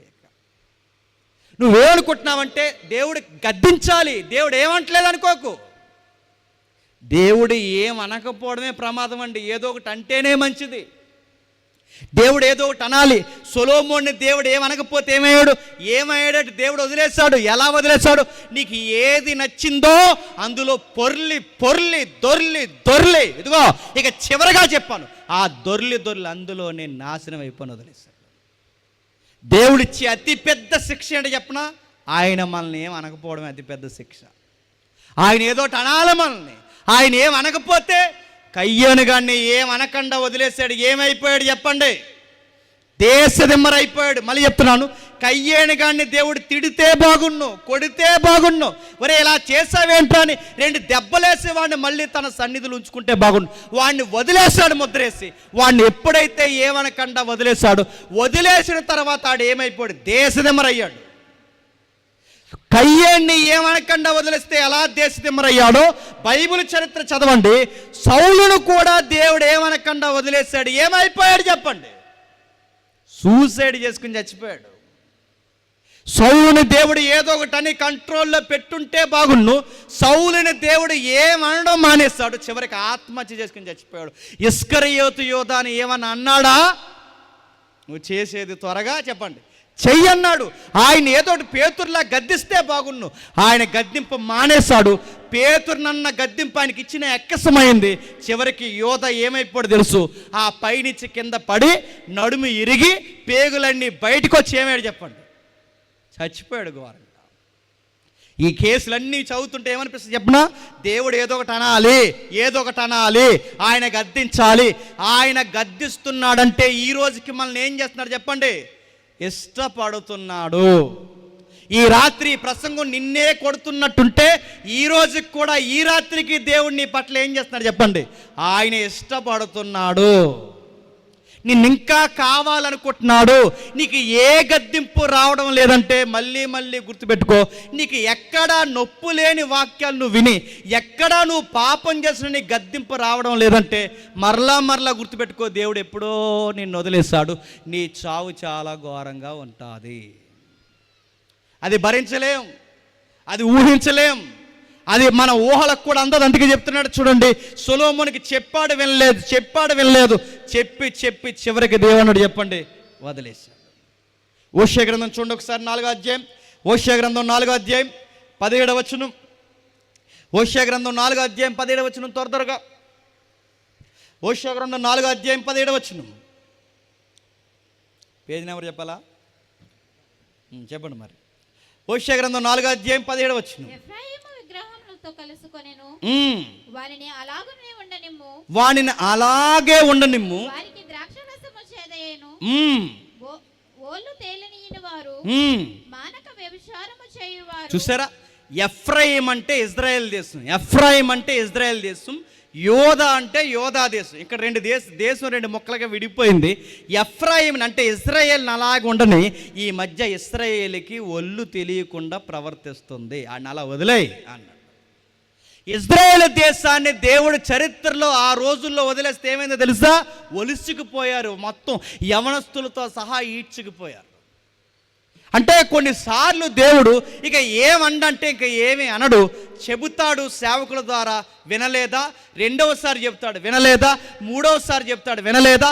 నాలుగోసారి చెప్తాడు, వినలేదా? ఇక ఎన్నిసార్లు చెప్పినా వినడం లేదా? వదిలేస్తాడు. చెప్పి వినకపోతే వదిలేస్తాడు. ఎన్నిసార్లు చెప్పినా వినకపోతే బైబిల్లో ఏముందో చెప్పండి? చేయకుండా హఠాత్తుగా మరణంలో పడతాం. ఒకసారి చెప్తాడు, 2 సార్లు చెప్తాడు, 3 సార్లు చెప్తాడు, 4 సార్లు చెప్తాడు, 5 సార్లు చెప్తాడు. ఇక నీకు ఎన్నిసార్లు చెప్పాలి? తోటి విశ్వాసుల ద్వారా చెప్తున్నాడు, తప్పు చేస్తున్నావురా అని. నీ సేవకుడి ద్వారా చెప్తున్నాడు, వాక్యం ద్వారా జాగ్రత్తరా అని. నీ పొరిగింటోళ్ళ ద్వారా చెప్తున్నాడు, జాగ్రత్తరా అని. ఈ రాత్రి లాంటి సభలు నాలాంటి గెస్ట్ స్పీకర్ ద్వారా చెప్తున్నాడు, జాగ్రత్త, వాక్యంలో భయభక్తులు ఉండాలి. ఇన్నిసార్లు చెప్పినా నీ బుర్రకెక్కకపోతే ఒక రోజుకి ఏం చేస్తాడు చెప్పండి? చెప్పడం మానేస్తాడు. ఇక చెప్పడా ఆయన గూర్చి ఇలా రాశాడు బైబిల్. ఏమన్నా తెలుసా? నా ఆత్మ ఎల్లప్పుడూ, చెప్పండి, వాదించదు. ఎన్నిసార్లు అడ్వకేట్లా వాదించాలి చెప్పండి? వద్దు వద్దు వద్దు వద్దు. ఎన్నిసార్లు చెప్పాలి నీకు? ఈ రాత్రి నీకు చెప్పట్లేదా? సొలొమోనుకి ఎలాగైతే చెప్పండి, నీకు చెప్పట్లేదా? మనకు తెలుసు సినిమాలు చూడకూడదు కానీ చూద్దాం. ఎంత భయం లేదో నీకు. మనకు తెలుసు పనికి మాలిన మాటలు మాట్లాడకూడదని, కానీ చెప్పండి మాట్లాడతాం. మనకు తెలుసు కొన్ని మూఢనమ్మక ఆచారాలు చేయకూడదని, కానీ చెప్పండి చేస్తాం. మనకు తెలుసు కొన్ని విషయాల్లో ఇన్వాల్వ్ అవ్వకూడదని, కానీ చెప్పండి ఇన్వాల్వ్ అవుతున్నాం. నడుతున్నాను. ఎన్నిసార్లు చెప్పాను? నువ్వు చంటి పిల్లవా, చిన్నోడువా? నడుతున్నాను. ఇన్ని సంవత్సరాలు నువ్వు చర్చికి వచ్చిన తర్వాత నీకు మత్తయి సువార్త అంటే ఏంటో తెలుసు, మార్కు సువార్త అంటే ఏంటో తెలుసు, చివరి సువార్త యోహాను అంటే ఏంటో తెలుసు, అపోస్తల కార్యం అంటే ఏంటో తెలుసు, పత్రికలు తెలుసు, పాత నిబంధన తెలుసు, క్రొత్త నిబంధన తెలుసు, ప్రసంగాలు తెలుసు, సంఘాలు తెలుసు, ఏ సంఘం ఎలా ఉంటుందో తెలుసు. నీకు ఇన్ని తెలిసినా పోరంబోగు పనులు చేస్తున్నావంటే నీకు మళ్ళీ దేవుడు చెప్పాలా? ఇంక చెప్పడు. ఇంకా ఆయన చెబుతాడు. ఇక ఒక రోజుకి చెప్పడం మానేస్తాడు. చెప్పడం మానేస్తే బైబిల్ ఏమందో తెలుసా? నువ్వు చేసుకున్నదే చెప్పండి నీ నెత్తి మీదకి వస్తుంది అన్నాడు. నువ్వు విత్తుందే చెప్పండి నువ్వు కోస్తావన్నాడు. నువ్వు సాక్షాత్తు నువ్వు దేవుడి మీదకే జెండా ఎగరేసావు గనక నీ ప్రాణాలు నువ్వే తృణప్రాయాలుగా ఎంచుకుంటావని చెప్పాడు.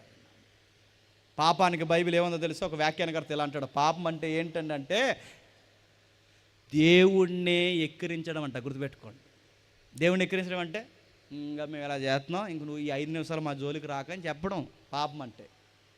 నాకు అర్థమవుతుందో లేదో? ఇక 5 నిమిషాలు ఇంకా నా జోలికి రాకు, ఈ 5 నిమిషాలు నేను పాపం చేస్తున్నాను, ఈ 5 నిమిషాలు నా టైము, లేదా ఈ గంట నా టైము, ఈ 2 గంటలు నా టైం అని నువ్వు దేవుణ్ణే ఎక్కిరించేలా చేసే పనే చెప్పండి పాపం. మళ్ళీ చెప్తున్నాను, దేవుడినే ఎక్కిరించి దేవుడి మీదకే జెండా ఎగరేస్తే అడుగుతున్నాను, బలవంతుడైన ఆయనతోనే నువ్వు యుద్ధానికి దిగితే బతికి బట్ట కడతావా? నీకు జీవితాన్నిచ్చి, ఆయుష్నిచ్చి, నీకు జీవితంలో నీకు అనేకమైన విషయాల్లో నీకు ఎన్నో నేర్పించి, నీకు చక్కటి సేవను చెప్పే సేవకుచ్చి నేర్పించే చక్కటి సేవకుల్ని, వాక్యాన్ని నేర్పించే బోధకుల్ని, అనేక విషయాలు నీకు ఇచ్చిన, ఇన్ని తెలిసి కూడా నువ్వు బైబిల్ చదవడం మానేసి నువ్వు పాపాలు చేస్తున్నావంటే నేను అడుగుతున్నాను, నిన్నెవరు పాడు చేస్తారు?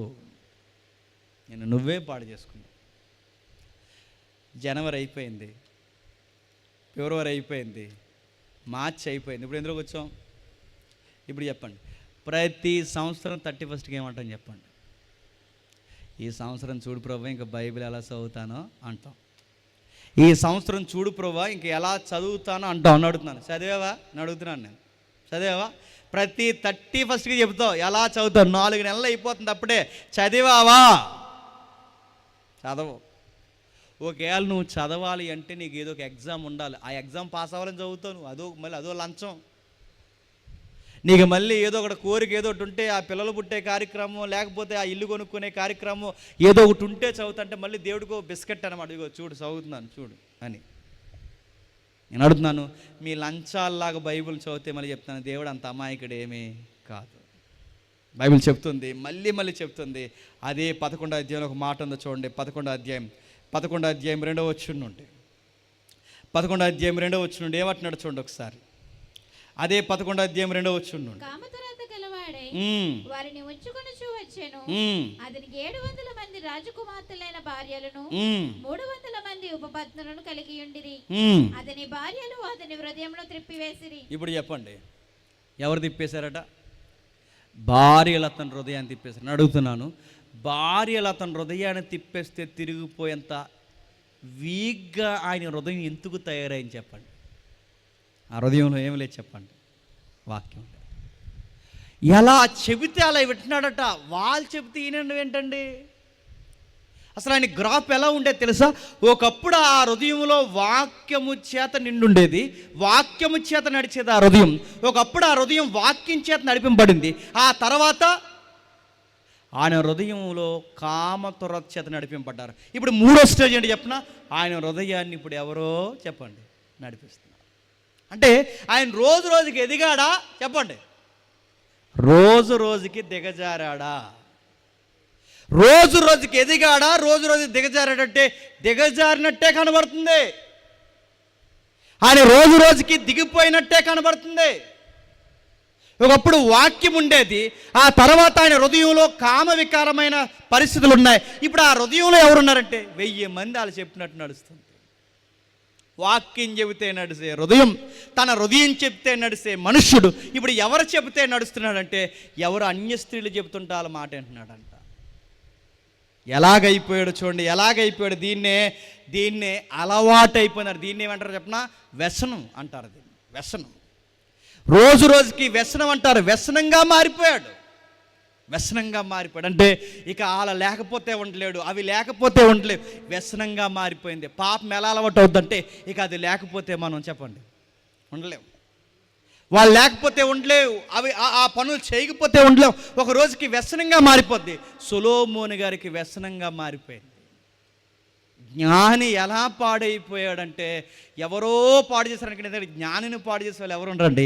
ఆ జ్ఞాని ఎలా పాడైపోయాడు? ఎంత జ్ఞానైనా, ఎంత అమాయకుడైనా, ఎవడైనా ఎలా పాడైపోతాడంటే దేవుని ఆజ్ఞను ఎవడైతే చదువుకొని పాటించాడో వాడిని వాడే పాడు చేసుకుంటాడు.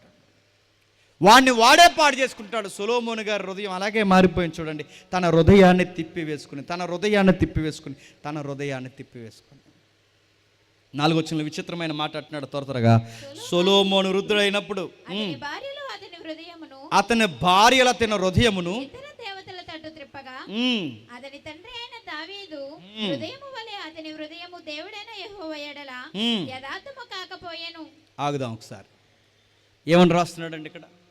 ఇప్పటి వరకు సొలొమోను హృదయం అని రాసిన ఆ గ్రంథకర్త సడన్గా ఎవరి హృదయాన్ని తీసుకొచ్చి పెడుతున్నాడు అక్కడ?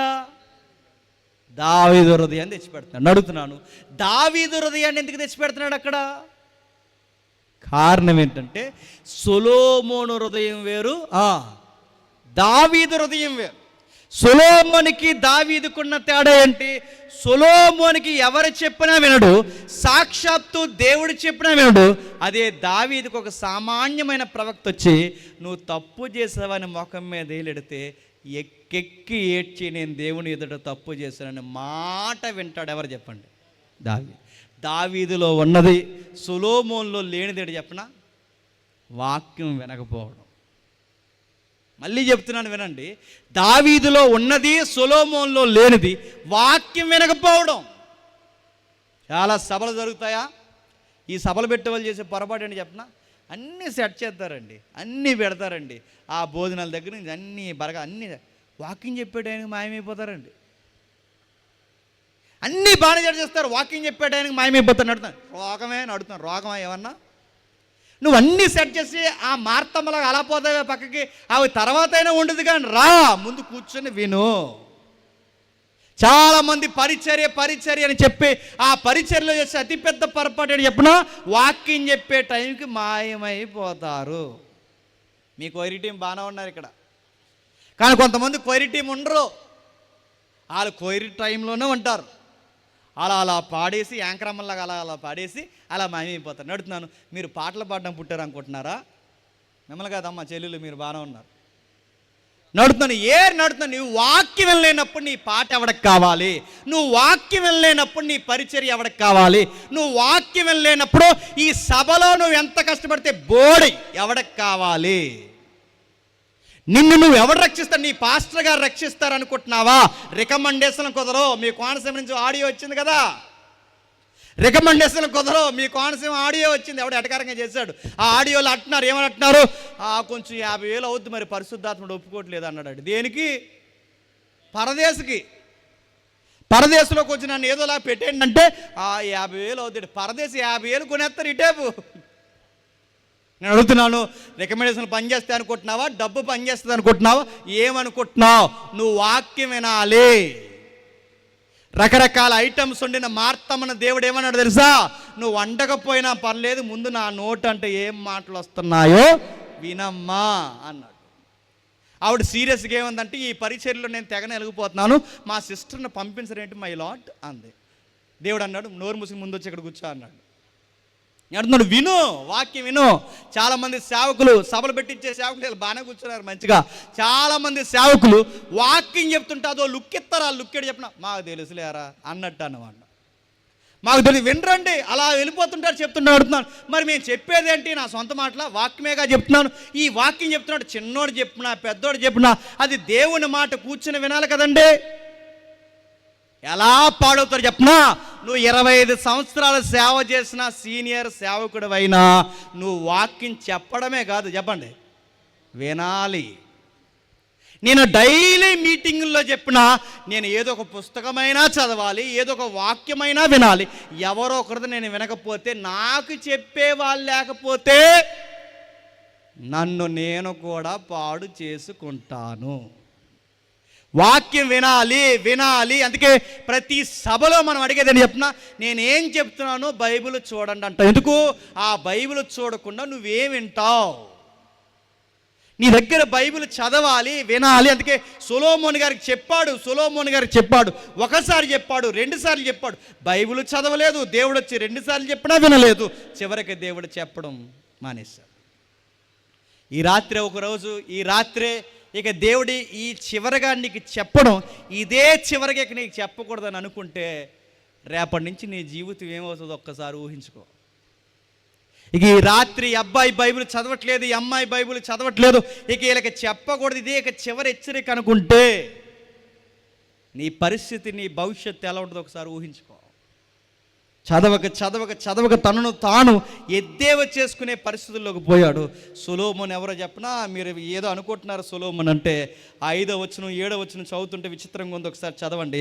సొలొమోను అష్టారోతును సీదోనీల దేవతను, మిల్కోమను అమోనీల హేయమైన దేవతలను అనుసరించి నడిచెను.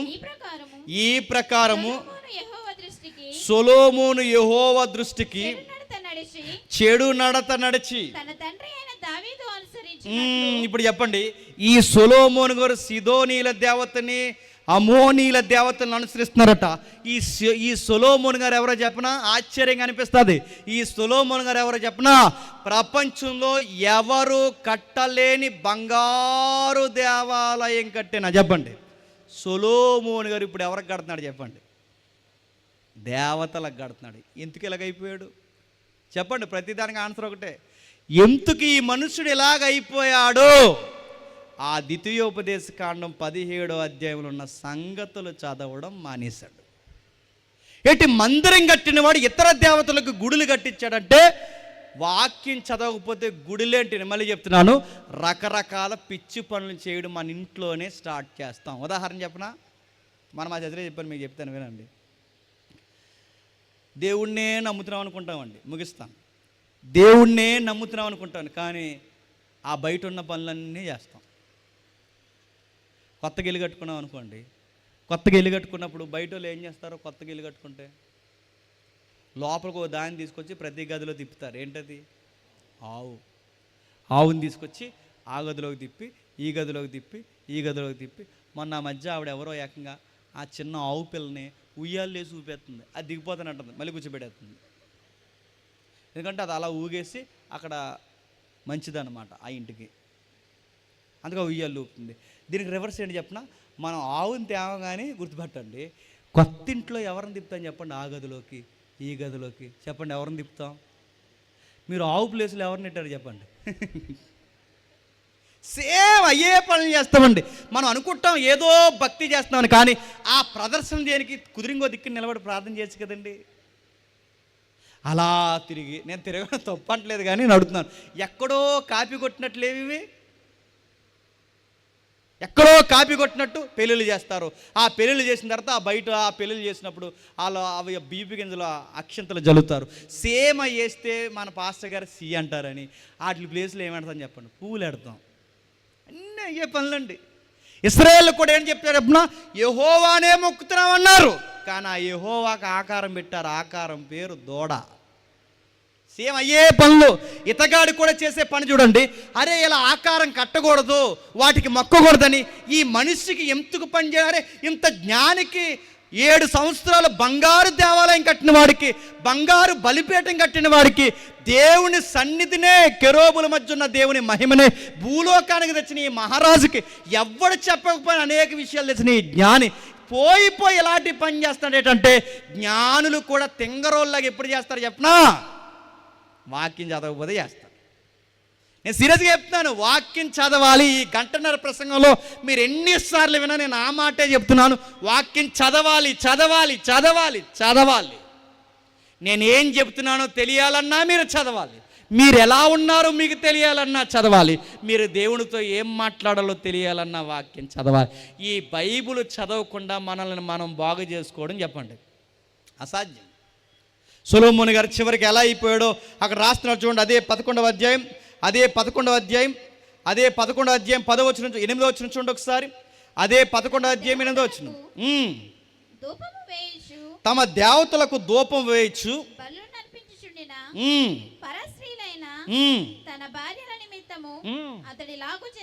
ఎవరి నిమిత్తమట చెప్పండి, ముగిద్దాం. ఒట్టే చెప్తున్నాను, ముగిస్తాడు ఇక. ఎవరి నిమిత్తమట చెప్పండి. ఒకప్పుడు ఎవరి కోసం బతికేవాడు చెప్పనా? దేవుని కోసం బతికేవాడు. తర్వాత ఎవరి కోసం బతికేవాడు చెప్పనా? తన కోసం బతికేవాడు. ఇప్పుడు స్టేజ్ ఇంకా దిగిపోయింది. ఇప్పుడు ఎవరి కోసం బతుకుతున్నాడు చెప్పండి? ఆడవాళ్ళ కోసం బతుకుతున్నాడు. నడుతున్నాను. ఎలాగుండే రాజు చెప్పండి, ఎలాగైపోయాడు చెప్పండి. ఒకప్పుడు దక్షిణ దేశపు రాణిలు వచ్చి ఆయన చూసి, ఇలాంటి మహాజ్ఞాని దగ్గర ఆ ఇంట్లో ఆ కిచెన్ రూమ్లో అంట్లు కడుక్కుంటే చాలనుకుంది ఆ మహారాణి. ఎవరు? ఆ దక్షిణ దేశపు రాణి. సామంతులు, అధిపతులు, రాజులు వచ్చి అన్నారు, అబ్బా ఇలాంటి జ్ఞాని ఒకడు మానవ జాతిలో పుట్టాడని మాట్లాడుకున్నారు. దేవుడు తన హృదయం అందించిన జ్ఞాన వాక్కును వినుటకు భూపతులందరూ కదిలొచ్చారట, రాణీలందరూ కదిలొచ్చారట. ఇలాంటి మహానుభావుడిని ఇజ్రాయెల్ దేశం కలిగి ఉండటం ఎంత గొప్ప ధన్యత అని చెప్పుకున్నారట. కానీ దేవుని కోసం బతకాల్సిన వాడు తన కోసం బతకడం నేర్చుకున్నాడు. ఇప్పుడు తన కోసం బతికేవాడు తన కోసం కూడా కాకుండా చెప్పండి ఇతరుల కోసం బతికే పరిస్థితుల్లోకి దిగజారిపోయాడు.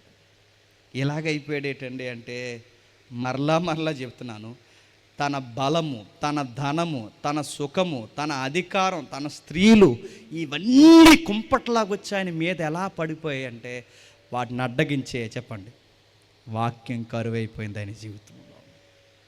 ఆయన అడ్డగించే వాక్యం కరువైపోయింది. ఈరోజు మిమ్మల్ని అడుగుతున్నాను నేను, వాక్యం వినడానికి మీ చెవులు ఆసక్తి కలిగి ఉన్నాయా? ఎప్పుడు వాక్యం విందామా, ఎప్పుడు ఆదివారం వస్తుందా, ఎప్పుడు వారంలో చేసిన ఆ తప్పులను దేవుని ఎదుట ఆ వాక్యం ద్వారా ఒప్పుకొని కడుక్కుందామన్న ఆదివారం కొరకు ఎదురు చూసే వాళ్ళు ఎంతమంది ఉన్నారు చెప్పండి. ఆదివారం వచ్చి ఫ్యాన్ ఎక్కడుందో చూసి, ఆదివారం వచ్చి ఆ బల్ల ఎక్కడుందో చూసి, ఆదివారం వచ్చి పక్కాలతో గుసగుసలు పెట్టి ఆ సేరెంత, ఈ ఎకరం ఎంత, ఈ సెంట్ ఎంత అని మాట్లాడుకొని ఆ గంట వాక్యం ఏమైనా పాస్టర్ గారు చెప్తే ఆ గడియారకు లుక్ ఇచ్చి, పాస్టర్ గారికి లుక్ ఇచ్చి మమ్మల్ని త్వరగా వదిలేయని, వాళ్ళు వదలకపోతే సంటి పిల్లల్ని ఏడిపించలేక వాళ్ళని గిల్లేసి చేయట్లేదు ఈ సంఘంలో ఈ పనులు అడుగుతున్నాను. ఈరోజు సంఘానికి ఎందుకు వస్తారు చెప్పిన 70 సార్లు వాక్యాలు చూసుకునే వాళ్ళు ఎక్కువైపోయారు. నీ హృదయం వాక్యం వినడానికి ఇష్టపడలేదు, నీ హృదయం సహవాసం చేయడానికి ఇష్టపడలేదు, నీ హృదయం చర్చిలో ఉండడానికి నీ హృదయం ఏం కోరుకుంటుంది? చెత్తంతా గడపడం నేర్చుకుంది నీ హృదయం. తెల్లవారులో చూస్తారండి ఈ ఫోన్, తెల్లవారులో చూస్తున్నావే అని అడుగుతున్నాను. తెల్లవారులో చూస్తున్నావే వాక్యం ఉన్న అడుగుతున్నాను. కనీసం 12 అయ్యే వరకు ఎప్పుడైనా చదివావా? కనీసం అన్నానంటే అది పెద్ద లెక్క కాదండి. 12 అయ్యే వరకు ఎప్పుడైనా వాక్యం చదివావా? వాక్యం చదువుతున్నప్పుడు తెలియకుండా ఎప్పుడైనా నీకు రాత్రి దాటి తెల్లవారు 3 అయిపోయిన ఫీలింగ్ ఎప్పుడైనా నీకు వచ్చిందా?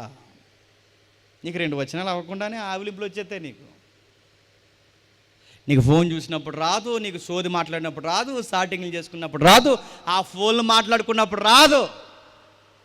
నీకు ఇష్టమైన ప్రోగ్రామ్స్ ఏమన్నా టీవీలో వస్తే నువ్వెంత భయం లేనివాడివి, భయం లేనిదాను చెప్పనా? నీకు ఇష్టమైన ప్రోగ్రామ్స్ సండే టైంలో ఏదన్నా ప్రోగ్రాం వస్తే చర్చే మానేస్తావు, అంత పనికిమానుడు నువ్వు. ఈరోజు ప్రత్యేక ప్రోగ్రాలు ఉన్నాయని లేవా చెప్పండి? ఆదివారం పెళ్ళిళ్ళు వస్తే మానేసే వాళ్ళు లేరా? ఆదివారం రాజకీయ పార్టీ గొడవల కోసం ఆదివారం చర్చి మానేసే వాళ్ళు లేరా? ఆదివారం చుట్టాలు వస్తే మానేసే వాళ్ళు లేరా? బీచ్లకు పోయేవాళ్ళు లేరా? పార్కులకు పోయేవాళ్ళు లేరా? అరే వారం అంతా చెత్తంతా వింటూ తిరిగాం. ఇప్పుడు వారంలో 1 గంట అయినా వాక్యం మనం ఎలాగ చదివేయడం, కనీసం వాక్యం గంట వినకపోతే మన జీవితాలు ఏమైపోతాయని ప్రశ్నించుకొని భయపడే వాళ్ళు ఎంతమంది ఉన్నారు చెప్పండి. అందుకే రాత్రి దేవుడు చెప్తున్నాడు, దావీదుకు ఒక్కసారి చెప్తే విన్నాడు, సొలొమోనుకి ఎన్నిసార్లు చెప్పినా వినలేదు. సొలొమోను జీవితంలోకి ఎవరు వచ్చాడు అక్కడ రాస్తున్నాడు. మొట్టమొదట ఆయన జీవితంలోకి వచ్చింది ఆ మొదటి వచనంలో 2వ మాట. ఆయన మొట్టమొదటి 2వ మాటలో, అయితే రాజైన సొలొమోను ఫరో కుమార్తెనే గాక ఆ జనుల్లో ఇంకా అనేక మంది పరస్త్రీలను మోహించి. మొట్టమొదట ఎవరు వచ్చారట చెప్పండి? మొట్టమొదట ఫరో కూతురు వచ్చిందంట. 1000 మంది ఒకేసారి వచ్చారా? మళ్ళీ అడుగుతున్నాను చెప్పండి. 1000 మంది ఒకేసారి వచ్చారా? 1 by 1 1000 మంది అలా వచ్చారా చెప్పండి? ఒకరి తర్వాత ఒకరు. నీకు కూడా ఎవరో ఉంటారు ఫరో కూతురు. అంటే డైరెక్ట్ ఆడవాళ్ళ కోసం చెప్పట్లేదు నేను. నీకు కూడా ఫరో కూతురు లాంటి వ్యసనం ఏదో ఉంటుంది. అది మెల్లగా ఒకటి స్టార్ట్ అవుద్ది. దాని తర్వాత 1000 తంటాలు తీసుకొచ్చి నీ మెడలో కూర్చోబెడతారు. మెల్లగా ఒకటే వచ్చింది ముందు, అంటే మెల్లగా ఫరో కూతురు ఒక్కటే వచ్చింది. ఆ తర్వాత 1000 మంది వచ్చారు. ఒకేసారి ఏం చేసామండి? పాపం చిన్నగా మొదలెడతాం. ఆ చిన్నగా మొదలెట్టింది అలవాటు చేసేసుకుంటాం. పాపంలో ధైర్యం ఎలా వస్తుంది చెప్పనా? ఒక వ్యాఖ్యానకర్త రాస్తాడు, వారం రోజుల్లో, లేదా ఒక నెల రోజుల్లో, లేదా ఒక 1 yearలో, లేదా ఒక 1 monthలో మొదటి రోజు పాపం చేసినప్పుడు ఏం అవ్వదు చూసారా? ఏం అవ్వలేనప్పుడు కొంచెం ధైర్యం వస్తుంది అన్నమాట. ఆ తర్వాత మళ్ళీ పాపం చేస్తారు చూసారా?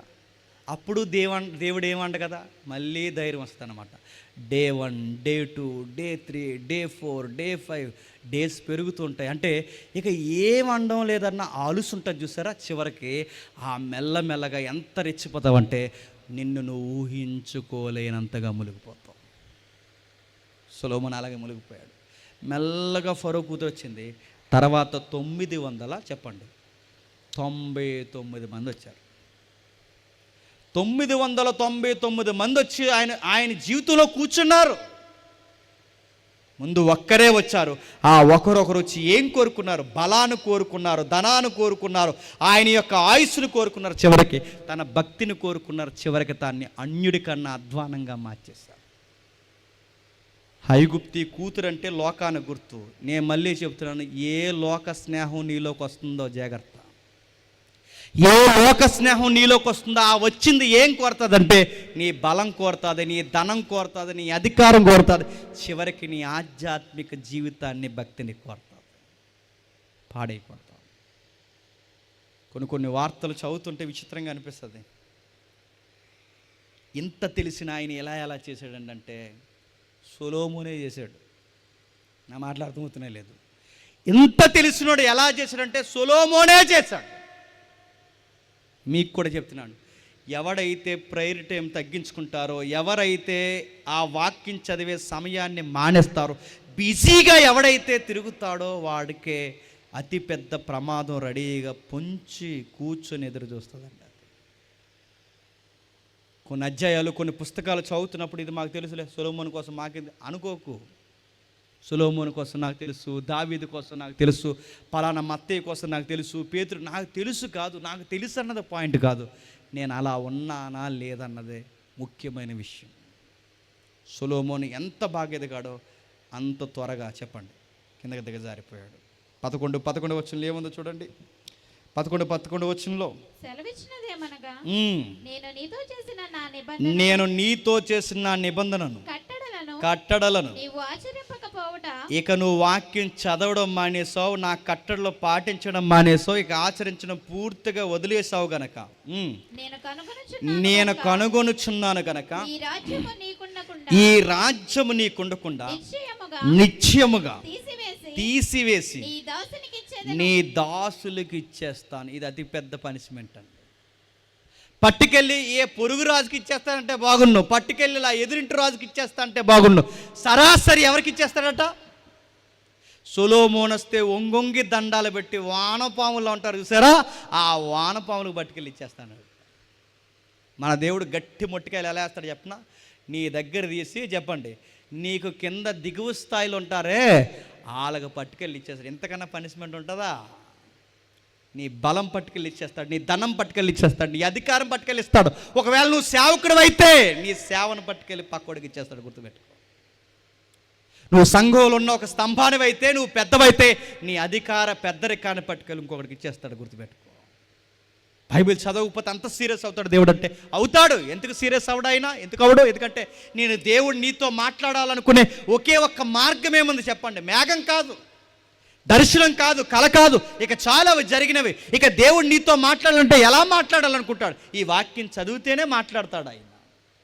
నువ్వేం మాట్లాడాలో, ఎలా పరిపాలించాలో, ఎలా ఉండాలో, నీ కాపరం ఏంటో, నీ మాట ఏంటో, నీ చూపేంటో ప్రతిదీ దేవుడు ఎలా చెప్పాలనుకుంటాడు? ఈ వాక్యం ద్వారానే చెప్పాలనుకుంటాడు.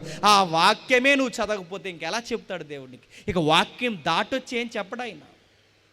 ఆ ఇబ్రీ పత్రిక మీకు గుర్తుందో లేదో, ప్రవక్తల ద్వారా, నీతిమంతుల ద్వారా నానా సమయాల్లో మాట్లాడిన దేవుడు ఈ దినమున అంతమంది కుమారుని ద్వారా మాట్లాడు.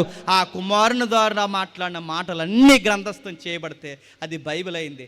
ఆ బైబిల్ చదివితేనే ఆ కుమారుడు ద్వారా నీతో మాట్లాడతాడు. ఆ కుమారుడుకున్న మరొక పేరే వాక్యం. ఆ వాక్యం చదివితేనే అందుకే చదవండి. ఎంత బిజీగా ఉన్నా, ఒక సహోదరుడిగా మీ మేలు కోరి చెప్తున్నాను, ఎంత బిజీగా ఉన్నా ఒక అధ్యాయమైనా చదవండి రోజుకి. ఎంత బిజీగా ఉన్నా నిద్రపోయే లోపు ఒక రోజు భోజనానికి మనం ఎలాగైతే టైం పెట్టుకుంటామో, రోజు స్నానానికి ఎలాగైతే టైం పెట్టుకుంటామో, రోజు కొన్ని పనులకి పొల్లు గడుక్కోవడానికి కూడా ఒక టైం ఎలా అయితే పట్టుకుంటామో, అలాగే నీ ప్రతిరోజు జరిగే దినచర్యలో నీ కార్యక్రమం ఒకటి ఏంటో తెలుసా? బైబిల్ చదువుకోవాలి. నువ్వు ఆఫీసులో ఉన్నా, ఎక్కడున్నా, ఎంత బిజీగా ఉన్నా, నువ్వు పొలం పనులకు పోయేవాడివైనా, ఎక్కడికి పోయినా కనీసం ఏదో ఒక టైంలో వాక్యం చదువుకోవాలి. దాన్ని ఎప్పటికప్పుడే మనం మెయింటైన్ చేయకపోతే ఇది మంచిది కాదండి. అది మనతో కుప్పుగంతులు వేస్తుంది, రకరకాల పనులు చేస్తుంది. ఆ హృదయాన్ని అలా కంట్రోల్లో పెట్టి దానికి కళ్ళు వేయాలంటే ప్రతిరోజు దానికి ఒకే ఒక్క సొరక చెప్పండి, వాక్యం. ఆ వాక్యాన్ని చదవాలి. నేను ముగించేస్తున్నాను. సొలొమోను గారిని గురించి చదువుతున్నప్పుడు వ్యాఖ్యానకర్త ఇలా రాశాడు, సొలొమోను గారు బాగున్న దశ ఉంది చెప్పండి, బాగోలేని దశ ఉంది. అంటే ఆయన భక్తికి ఉన్న ఒక స్టేజ్ ఉంది, ఆయన భక్తి తగ్గిపోయిన ఒక స్టేజ్ ఉంది. భక్తికి ఉన్నప్పుడు సొలొమోను అట క్రీస్తుకు ముంగుర్తుగా ఉన్నాడట. ఎలా ఉన్నాడు? భక్తిగా ఉన్నప్పుడు క్రీస్తుకి ముంగుర్తుగా ఉన్నాడట. భక్తి తగ్గిపోయిన తర్వాత క్రీస్తుకి విరోధిగా ఉన్నాడట. ఆ మనసులో 2 సేళ్ళు కనబడుతున్నాయి చూడండి. భక్తిగా ఉన్నప్పుడు క్రీస్తుకి ముంగుర్తు అయిపోయాడు, భక్తి తగ్గిపోయిన తర్వాత క్రీస్తుకి విరోధిగా మారిపోయాడు.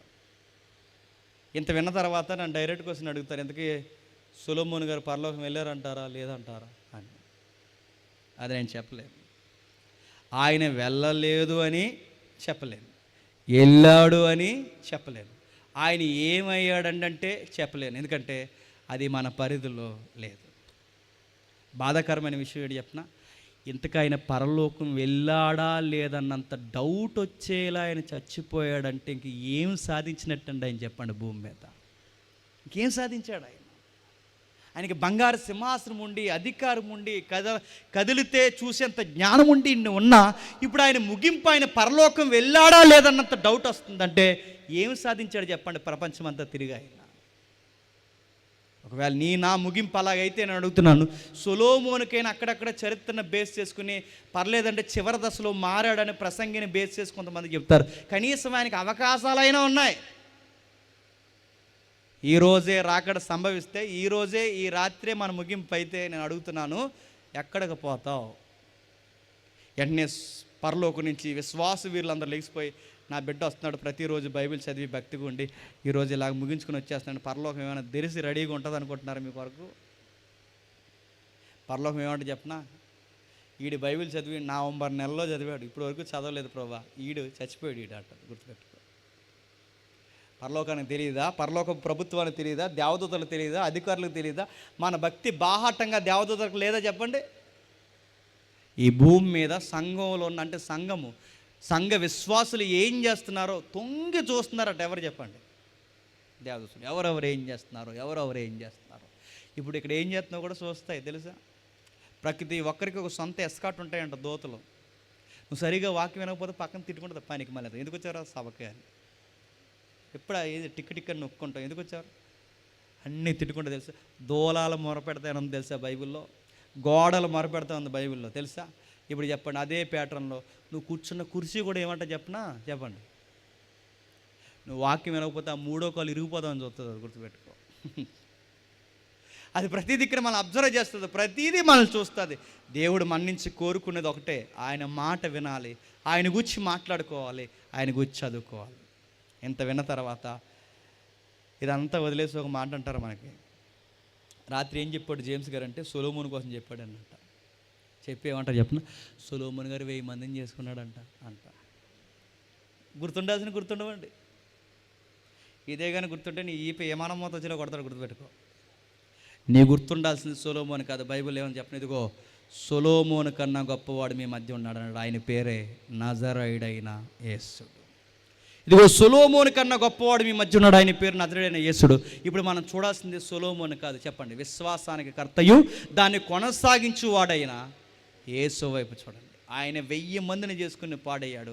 ఈయన జీవితంలో వివాహమే లేదు, తండ్రి చిత్తం నెరవేర్చడానికి తహతహలాడిపోయాడు. ఆయన హృదయం మీద పాపము సింహాసనం వేసుకుని కూర్చుంది. ఈయన హృదయంలో తండ్రి చిత్తం నెరవేర్చుటకు దాహంతో చనిపోయాడు. ఈయన సొలొమోను కన్నా గొప్పవాడు. అందుకే మన మాదిరి, మన నడక, మన మాట, మన ప్రేమ, మనం ఎలా తప్పించిపోవాలో, మన జీవితాన్ని ఎలా ముగించేసుకోవాలో మనకు ఒకే ఒక్క మాదిరి, ప్రభు అయిన యేసుక్రీస్తు. ఈయన సొలొమోను కన్నా గొప్పవాడు. అందుకే సొలొమోను చరిత్ర ఎందుకు ఈ రాత్రి మనం ధ్యానిస్తున్నామంటే, అంత జ్ఞానే బైబిల్ చదవకపోతే పాడైపోతే నువ్వు జ్ఞానివి కాదు. మనకు అంత జ్ఞానం లేదు, అటు పూర్తిగా జ్ఞానం అని చెప్పలేం, ఇటు అజ్ఞానం అరకొరగా రెండింటి మధ్యలో ఉన్నాం. మనం కూడా భక్తిని సరిగ్గా లీడ్ చేయకపోతే ఏమైపోతుందని చెప్పండి. ప్రతి ఆదివారం మానకుండా వెళ్ళండి చర్చికి. ఆ దైవజనుడు ఏం చెప్తున్నాడో 4 ముక్కలు రాసుకోండి. ఆ రాసుకున్న తర్వాత ఇంటికి వెళ్ళిన తర్వాత చదువుకోండి. అక్కడ ఏముందో నీ అధ్యాయం చదువుకో, ధ్యానించుకో, నేర్చుకో. ప్రతి ఆదివారం ఒక ముక్క అయినా నేర్చుకోవడానికి ప్రయత్నించే. ప్రతి అధ్యాయం చదువుతూ దేవుడిదా ఈ సంగతిని నేర్చుకునే ప్రయత్నం చేస్తే నీ జీవితానికి రేపు పొద్దున్న మిగిలిపోయేది ఏదన్నా ఉంది అంటే ఆ వాక్యమే. నేను పరలోకంలో దేవుని ఎదుట ధైర్యంగా నిలబెట్టేది ఏముంటుంది చెప్పనా? ఆ వాక్యమే ఆ రోజు నీకు రికమెండేషన్ చేస్తాను. దేవా, కుమారుడు నా పక్షమున నా మార్గమును అనుసరించి వచ్చినవాడని ఆ వాక్యమే నీ పక్షమున సాక్ష్యం ఇస్తుంది. ఆ వాక్యమే ప్రభు అయిన యేసుక్రీస్తు. చదవండి. వాక్యాన్ని దూరం చేస్తే ప్రభువును దూరం చేసినట్టే. ప్రభుకు దూరం జరిగిన సొలొమోనైనా, సంసోనైనా, ఎవరైనా ఏమైనా చెప్పండి, దెబ్బల మీద దెబ్బలు తిన్నారు. మీరు కూడా అలాంటి పరిస్థితుల్లో పడకూడదంటే ఖచ్చితంగా ఎవ్రీడే చెప్పండి, ప్రార్థన చేసుకోవాలి, బైబిల్ చదువుకోవాలి. ఏం చెబుతున్నారు జాతకం? దేవుడు మిమ్మల్ని దీవించును గాక. Amen, amen, amen. ప్రార్థన చేసుకుందాం. ప్రేమగల తండ్రి, కృపగల దేవ, తండ్రి ఎందరూ ఈ సంగతులు విన్నారో నాకు తెలియదు తండ్రి. సుమారు సమయం 12 అవుతున్నా తండ్రి, మీ బిడ్డలు తండ్రి మీ వాక్యాన్ని ఆసక్తి కలిగి విన్నారు దేవా. అందుని బట్టి మీకు స్తుతులు తండ్రి. బైబిల్ని ఎవరు నిర్లక్ష్యంగా చూసినా తండ్రి బాగుపడినట్టు తండ్రి దాఖలాలు ఎక్కడ మాకు కనబడవు తండ్రి. బైబిల్ నిర్లక్ష్యం చేస్తే మాకు ఎలా ఆరాధన చేయాలో తెలియదు, ఎలా ప్రార్థన చేయాలో తెలియదు, ఎలా ప్రసంగాలు చేయాలో తెలియదు, ఏం మాట్లాడుకోవాలో తెలియదు. మేము ఎందుకు పుట్టామో మాకు తెలియదు, మేము ఎందుకు జీవిస్తున్నామో తెలియదు. మా ఇష్టాలు అయిష్టాలు మీ దృష్టికి ఎలా ఉన్నాయో ఇవన్నీ మాకు తెలియాలంటే మా నరాల్లోనికి, కీళ్ళలోనికి, మూలుగుల్లోనికి తండ్రి మా హృదయానికి కళ్ళిమేసి బిగించేది ఒకే ఒక్కటి వాక్యము దేవ. ఆ వాక్యాన్ని చదవకపోతే మేధావులే కుప్పకూలిగిపోతే, ఆ వాక్యం చదవకపోయినందుకే తండ్రి దావీదే పాపానికి దొరికేస్తే, ఆ వాక్యాన్ని నిర్లక్ష్యం చేసినందుకే భక్తులు అక్కడక్కడ తండ్రి పడి మళ్ళీ తిరిగి లేస్తే, మేము వాళ్ళకంత భక్తులం కాదు, వాళ్ళకంత మేధావులం కాదు తండ్రి. ఏ రోజు మేము కంటిన్యూగా బైబిల్ చదివిన తండ్రి పరిస్థితులు మా జీవితాల్లో లేవు దేవా. మాకు తెలుసు మా ప్రార్థనా జీవితం ఎంత బలహీనంగా ఉందో. మాకు తెలుసు తండ్రి మా ప్రతిరోజు చదువుకునే మా బైబిల్ స్టడీ ఎలా ఉందో. మాకు తెలుసు తండ్రి మీరు ఎన్నో మాకు చేయాలని మీరు ఇష్టపడతారు తండ్రి. కానీ ఇచ్చినవి కూడా తండ్రి మేమే చేతులారా పాడు చేసుకునే తండ్రి, మేము చేసుకున్నది మా నెత్తి మీద తెచ్చుకునే పరిస్థితులు దేవా. తండ్రి ఎన్నో చూస్తున్నాం, ఎన్నో వింటున్నాం తండ్రి. ఏ వ్యక్తి అయినా తండ్రి ఆదాము నుంచి పుట్టుకొచ్చిన వాడే తండ్రి. ప్రతి ఒక్కరికి ఆ స్వభావం ఉంటుంది దేవా. ఆ నీచమైన స్వభావం తండ్రి మాలో ఏలికగా ఉండకూడదంటే మేము ఖచ్చితంగా తండ్రి ప్రభు అయిన యేసుక్రీస్తు వారిని వచ్చి ప్రతిరోజు మేము ధ్యానించాలి, చదువుకోవాలి. తండ్రి బలమైన దైవజనులు ఉన్నారు,